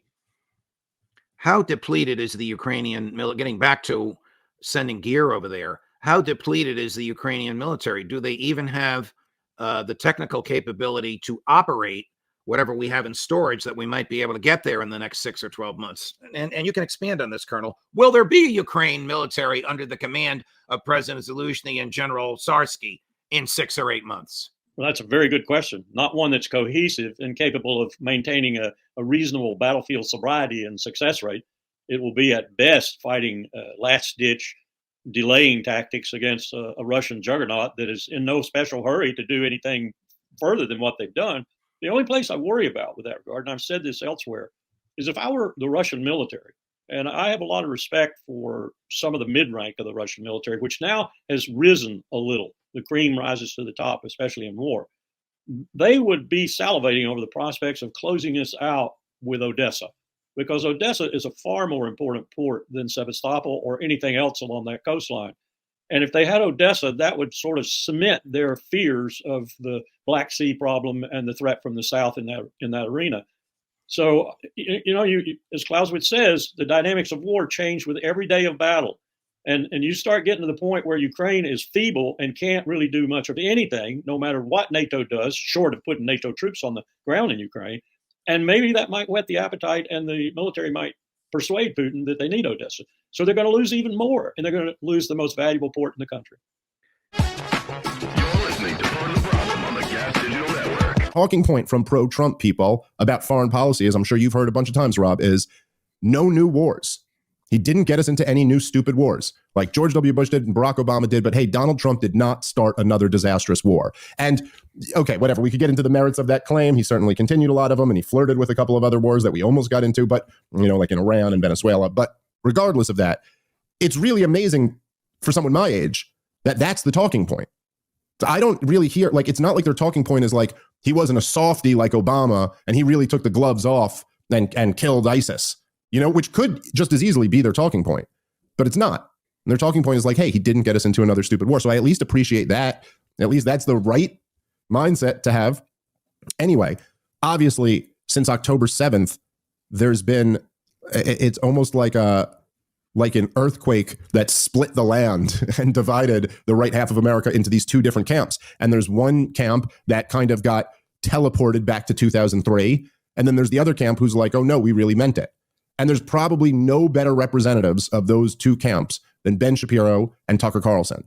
Debatably, the two most influential conservative commentators who have just completely split on this issue. And that's just, to me, it's really fascinating to see. I understand where it's a little bit disheartening for people who are like non-interventionist types like us, that so many of the Republicans, went back to supporting foreign wars. But I will say, I kind of look at it as an opportunity, like, it's like the, when the grass is cut, the snakes are shown or something like that. I forget how the saying goes, but it's something about that. Like in these moments, it's revealing. You see who's who, and that's kind of good to know, Any thoughts on any of it, Rob? Beware of the snakes in the grass. I never heard of that expression before. I may have just made it up. I don't know. It's something like that. I think it works. The point is, if you cut the grass, then you can see where the snakes are. But if the grass is real high, there might be snakes down there and you don't even know about it. I always have these suspicions, I remember talking about this with you over the years where I'm like, yeah, man, if there was like a big terrorist attack or something, most of these Republicans who are talking about being non-interventionists now would just support blindly whatever the next war is. I didn't realize the terrorist attack didn't have to occur on Americans. I thought it would probably have to happen here. But it seems like it happening in Israel might have been even more traumatizing. The likelihood of a terrorist attack happening inside of the United States and it not have been the result of us not having any border security has to be close to zero. So I'm just saying, if there is a terrorist attack at some juncture in time, I wouldn't put it near zero. I think there's a strong possibility that it could come from the fact that we have wide open borders. But look, there are a lot of Muslims in America, and many of them do get radicalized by our foreign policy. A mix of the FBI and our foreign policy. Yes, it's almost always both of those, to be honest. It's like, let's go with not even a friend, your brother. You're out with your brother and he keeps getting drunk and picking fights at bars. You go, buddy, you have to quit picking fights at bars because you're going to get me into a fight and this is really stupid. We're stuck with the United States government. We're going, quit provoking people. Why are we picking these fights? You might get us into a war. That is a very real risk, and it's a very logical thing to look at this situation and go, why are you trying to get us into these fights? You're just going to lead to death for no reason. There's no upside here. Look at the last couple wars. Was there an upside? Did we win them? Did we walk away with any tangible victories, or just a lot of death and a lot of money spent? And a far better armed Taliban. If we're looking for what we actually accomplished. Yeah. No, I mean, it's right. That's a great analogy. And it's as insane as being against that. And as insane as being like, as your brother is getting drunk and picking fights and you're like, dude, what are you doing? First off, it's wrong that you just assaulted that guy. Second of all, you're risking that you're going to get beat up and you're risking that I'm going to have to get involved, man, because you're my brother. And now I'm going to have to fight with you in the bar fight. And then Dave Rubin comes along and goes, guys, we got to stop arguing about this, because to new people who are just discovering this family, now it seems like we're all divided. Yeah, I want to be grouped in with you warmongers. Yeah, we're divided, but we're divided over this thing. And this thing is wrong. And my brother needs to stop picking bar fights. And then if he goes like, well, listen, what if I could just assure you that you're not going to be drawn into the bar fight? Then can we brush this aside and we can all go back to just watching your brother pick bar fights for no reason? Because he's still being a jerk off. Yeah, like, no, that's not, no. Then in fact, like I was saying earlier, and this is kind of why I let in like this, like, I don't know, like, look, obviously I'm a libertarian. So I'm never in anybody's team, really. You know, I'm always out here and I'm always just on the team that doesn't win. That's our role in life. But like I said, like, whatever, how about, like, and this is what I was saying about RFK at the beginning. It's like, how about, no, you're not on my team if we disagree on this issue. Then that's it. It's like, I don't know what else, there's just nothing from any perspective that's reasonable. Whether you could be a left-winger, a right-winger, a libertarian, whatever. War is the most serious thing. It's the most important policy. It's the most evil thing that governments do. It's it's like, if you're against government programs, well, let me tell you about the worst government program there is. It's war. That's for libertarians. If you're a leftist and you're against like power imbalances or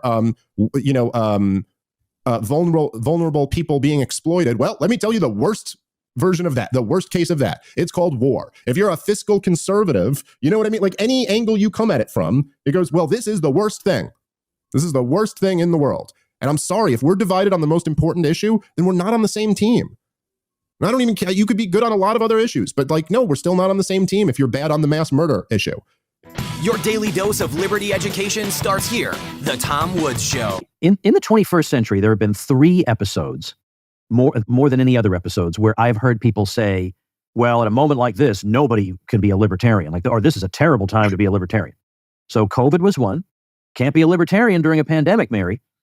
Second, the 2008 financial crisis. You remember George W. Bush, I have to abandon free market principles to save the free market system. We heard him say that. And then the third was 9/11. Well, you can't be a libertarian on 9/11 because, you see, if you're a libertarian, this sort of thing happens and we have to go, kick some asses out there, all that.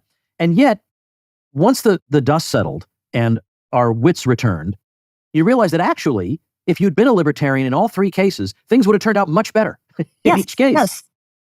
Well, this, Tom, goes back to what happened to when the U.S. started shifting from a very free country. And I realized there were exceptions to this. So, like, it wasn't universal. There were some classes, such as, maybe women and people of color, that didn't have total freedom. But in the early 1900s, something changed in the way we regarded freedom. So the elites started saying things like, well, freedom is a great thing, but it really doesn't help the poor. It really doesn't keep the environment clean. And so what they did is they made the argument that liberty wasn't practical, and people bought into that. And of course, liberty, as you just gave the best example for, is exactly what is most practical. So I think we may be coming back to that, because now we're seeing an extreme, as we did in all of the 3 areas that you mentioned. We saw how bad things got when we gave up our liberty to make things better. It didn't make things better, it made them worse. So let's talk now about, so one of the things you're good at is, and I think this comes through in your book, by the way, which I'll link to. Is it still easy to get? Yes, Healing Our World, I think, is what you're referring to. And yes. Actually, in the project we're going to talk about in a little bit, people can find out how they can get a digital copy free. Oh, well, that's even better. That's even better. Because I thought you might like that. what we need is are people who are able to give pithy, yes, but substantive pithy answers to the kinds of objections people might have. One of your strengths is that you're good at that. Somebody asks a question, well, I don't see how this would work. And you're very good at giving those pithy responses. And by the way, another part of this is pointing out to people that very often they're comparing not the real world with libertarianism, they're comparing a utopia with libertarianism. And we have to say, the schools right now, like in this day and age, are terrible, and everybody knows it. But for some reason, when you ask me about education, we're acting like it's great now, and everybody in the inner city is getting a fantastic education. But if you came along, it would be worse. I don't see how. Exactly. Well, and of course, people have lost track of what freedom means. When I went to the classroom in the 80s and early 90s, I would, in the beginning, say things like, well, we all know how inefficient the government is. And everybody would nod their heads in agreement. And I was going to political science classes or economics classes in the colleges, things like that. But towards the end of the 10 years that I did this, when I would say something like that the government was less efficient than the private sector, the teacher would argue with me. And there's been a cultural shift in what people know.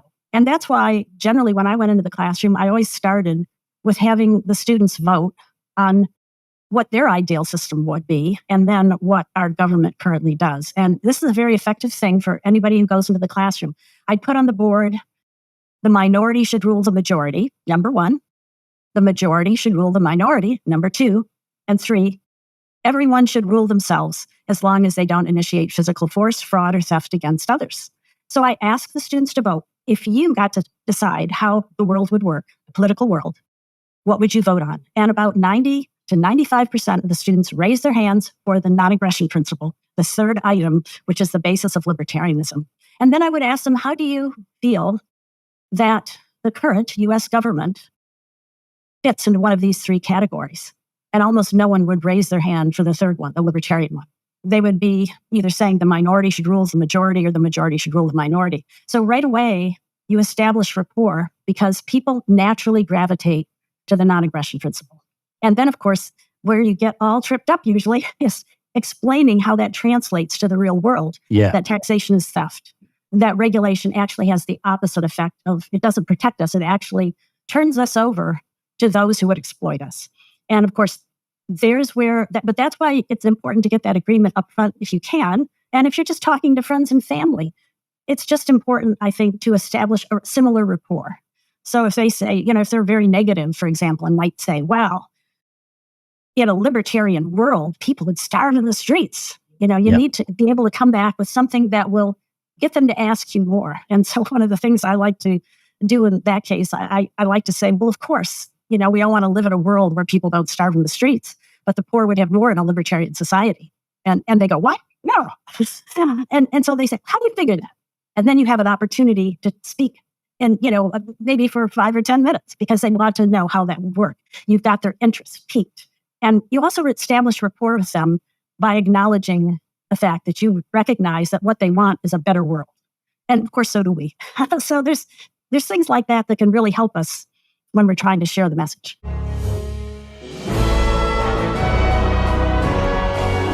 I'm sure many people wonder, this isn't very complex.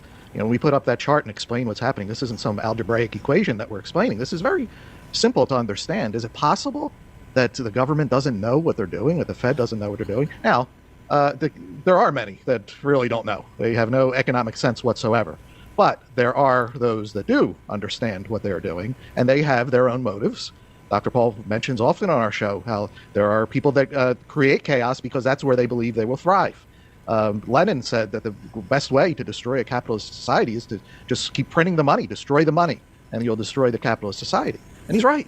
He was right, and so there are those people today who thrive and want to create chaos. They want to create the destruction of the dollar, increases in crime, shoplifting. Now, why would they want that? Well, they believe that they could use that to their advantage. If you want, let's say, a strong man to come in and say, I'm going to bring back law and order. Now, normally, many people will not want a strong man. They will absolutely be against it. But when crime is going through the roof, when the dollar is worth less, when people are fighting over bread, they'll be more susceptible to, yes, bring in this law and order person, and he'll straighten things out. This is what happened in Germany. Hitler arrived after hyperinflation. It's not to say that that's what's in our future, but we should keep it in mind that that's, what those people that lust after that power, what they are looking for to capitalize. So it's a very bad situation not to understand money. More and more people do understand it, thanks to Dr. Paul and what he has done, but we still have a long way to go. Very good. The inflation is the printing of a lot of money, goods and services don't accommodate, and so more money chasing these goods. That's the simplistic explanation, but that's basically it. It's a monetary problem. And then they always have this patch up, works, wage and price controls, and then here comes a consequence that is illegal. It makes it more illegal. And all this is the shoplifting. Well, in a way, I guess if you can get away with it, that's sort of going to help your situation for a while, but it won't last because you have to have production, and that doesn't produce anything. That takes away from the production, and it's an illusion if people think that helps, because people will say, well, I'm going to get it, like right recently, I think the Social Security sent a $1,600 more per check for anybody who asks, and for a week or two that goes, but it just makes prices go up. And guess who suffers the most? It's the poor people, the middle class people. The wealthy don't have to pay that tax. It's always the poor people, and but the poor people in the middle class get bamboozled into it, accepting it. Well, I need help, so do this, give me this program and that program, and we need more money for schools and this sort of thing, and they go along with it. But on the long run, it doesn't solve the problem, because the poor do get poorer and the rich get richer under these circumstances. They have more billionaires now than ever before. There's more financial bubbles around the world than ever before, and it has to do with the massive monetary inflation that's been going on for the last 10 and 15 years, and it looks like to sustain it, they have to keep increasing it. Without the Fed, you would not have this outlandish, steady growth of big government and inflation, and shoplifting will not solve that problem. Very good, Dr. Paul. I will finish up by taking a broader view on a big lesson that all of us are going to have to learn at some point, and that's that power must be kept locally. The reason being because you know who you're dealing with locally. There's recourse locally when people get out of hand. The further you get away, the less recourse you have. I mean, do you feel like you have any control over what happens in Washington, D.C.? I know I don't. Or the Federal Reserve? Absolutely not. They don't really care what I think, and that's it. And that also puts in their minds, hey, there's no recourse. We can do whatever we want. And they have that attitude. And the further you get away, now let's go on the global scale. There's these goofy globalists that want world government. And look what happened with the World Health Organization during COVID. It was all nonsense and lies on a global scale, because there's no recourse. If there's a world government in Brussels, what are you going to do about it? Nothing. So that's why they want world government. They want no recourse from anybody. But when you're talking about local, you may know your mayor. I know my mayor goes to my gym. He's responsible, and the people are right there. So that's what you need. And the reason we also need that is because men are not angels. We are susceptible to greed, to envy, to all the bad sins, to use religious terms. So you can't have unlimited power. You need to be kept in check. So we need a big lesson in going from all these global Federal Reserves, all this nonsense, back down to real local government. Very good. And that's what people don't understand, and they don't want to, because they still believe that the world would fall apart if you didn't have socialist, fascist type of economies where the government would pass out the goods and make it all fair and equal. It's failing now, and it's going to continue to fail. That's why I advise people, a good way to start it, if you want to go back in the other direction, take a look at the Constitution. The Constitution is pretty good on this, on what kind of government we're supposed to have. But right now, there's still people begging and pleading and demanding from government. But also, we see more and more people joining us and saying, this is absolutely right. Limited government. We should have a system where merit and a meritocracy, that's when people get promoted by what they can do and what they can offer, and not what the government decides that you can do, and artificially, line up all the redistribution, which is artificial and unfair. People will say, well, it's such a mess, what could we do? Well, it's such a mess, it's going to get worse. Maybe you could slow it down, and maybe there will be a chance to change it. You have to change people's mind. So it's a matter of changing people's mind that makes the difference, and that's where I'm an optimist. I do believe that if people are fully informed, they will finally realize that freedom is so much better than authoritarianism. I want to thank everybody for tuning in today to the Liberty Report. Please come back soon. All right, what is the ultimate goal which fulfills these traits? Happiness. It's an end in itself. It's not a means to an end. It's self-sufficient. If all you had was happiness, but you really had it, you would be lacking in nothing worth having. And it is possible, if you act properly, to attain it. Now, the Greek word for happiness is eudaimonia, E-U-D-A-I-M-O-N-I-A. And Aristotle's ethics is therefore often called a eudaimonistic ethics. The word eudaimonia does not literally mean happiness, although it's usually translated that way. The word happiness for us suggests strictly an emotional state of enduring enjoyment in life. Now, eudaimonia for Aristotle certainly included that. He emphasized that pleasure was an essential component of eudaimonia, the Greek word for pleasure being hedone, H-E-D-O-N-E. He emphasized that the man of eudaimonia thoroughly enjoyed life. But eudaimonia is broader than simply the emotional level. It implies successful living on all levels, not merely emotional enjoyment, but successful action, unimpeded thinking, in general living, functioning, acting successfully. And further, for the modern usage, happiness suggests primarily an inner state of the person. So theoretically, you can be happy even if you're poor or persecuted by society, etc. For Aristotle, however, eudaimonia requires not just this inner happiness, although that, of course, is the crucial ingredient. He is, in this respect, a true follower of Socrates. But it requires also what we might call outer happiness. Eudaimonia, he tells us, requires a certain amount of money, requires a few friends, requires freedom. It even, he says, requires a decent appearance and well-behaved children. You see then that it's a very all-inclusive state, and it's perhaps best translated as a full, rich, happy, prosperous, unimpeded life of thought and action on earth. But rather than utter that mouthful, I'll just call it happiness. Now, given this as the ultimate goal, you will see that Aristotle's ethics will have no trace of the later Christian or Kantian approach to ethics. In other words, that ethics is a matter of struggling against temptation, forcing down your base impulses in order to be miserable and do your duty. Aristotle accepts Socrates' basic idea that virtue leads to happiness. Aristotle holds that the moral man has no conflicts between his desires and his moral obligations. The moral man recognizes that if something is right, it will make him happy. And he gladly wants to do what is right, therefore, to do it for the sake of his own happiness. The moral man thoroughly enjoys his life, and morality indeed is justified precisely because it gives him the knowledge needed to enjoy his life thoroughly. Now you see how opposite this is from all the ethics that came later, and even from Plato's, with its preaching of self-sacrifice for the state or the world of forms, etc. Now the question is, how is happiness to be achieved? You can't attain it in any old way. On this point, Aristotle agrees with Socrates against the sophists. Happiness requires living a certain way. How? Here is where Aristotle's metaphysics enters. Everything which exists has a distinctive nature, distinctive, unique potentialities.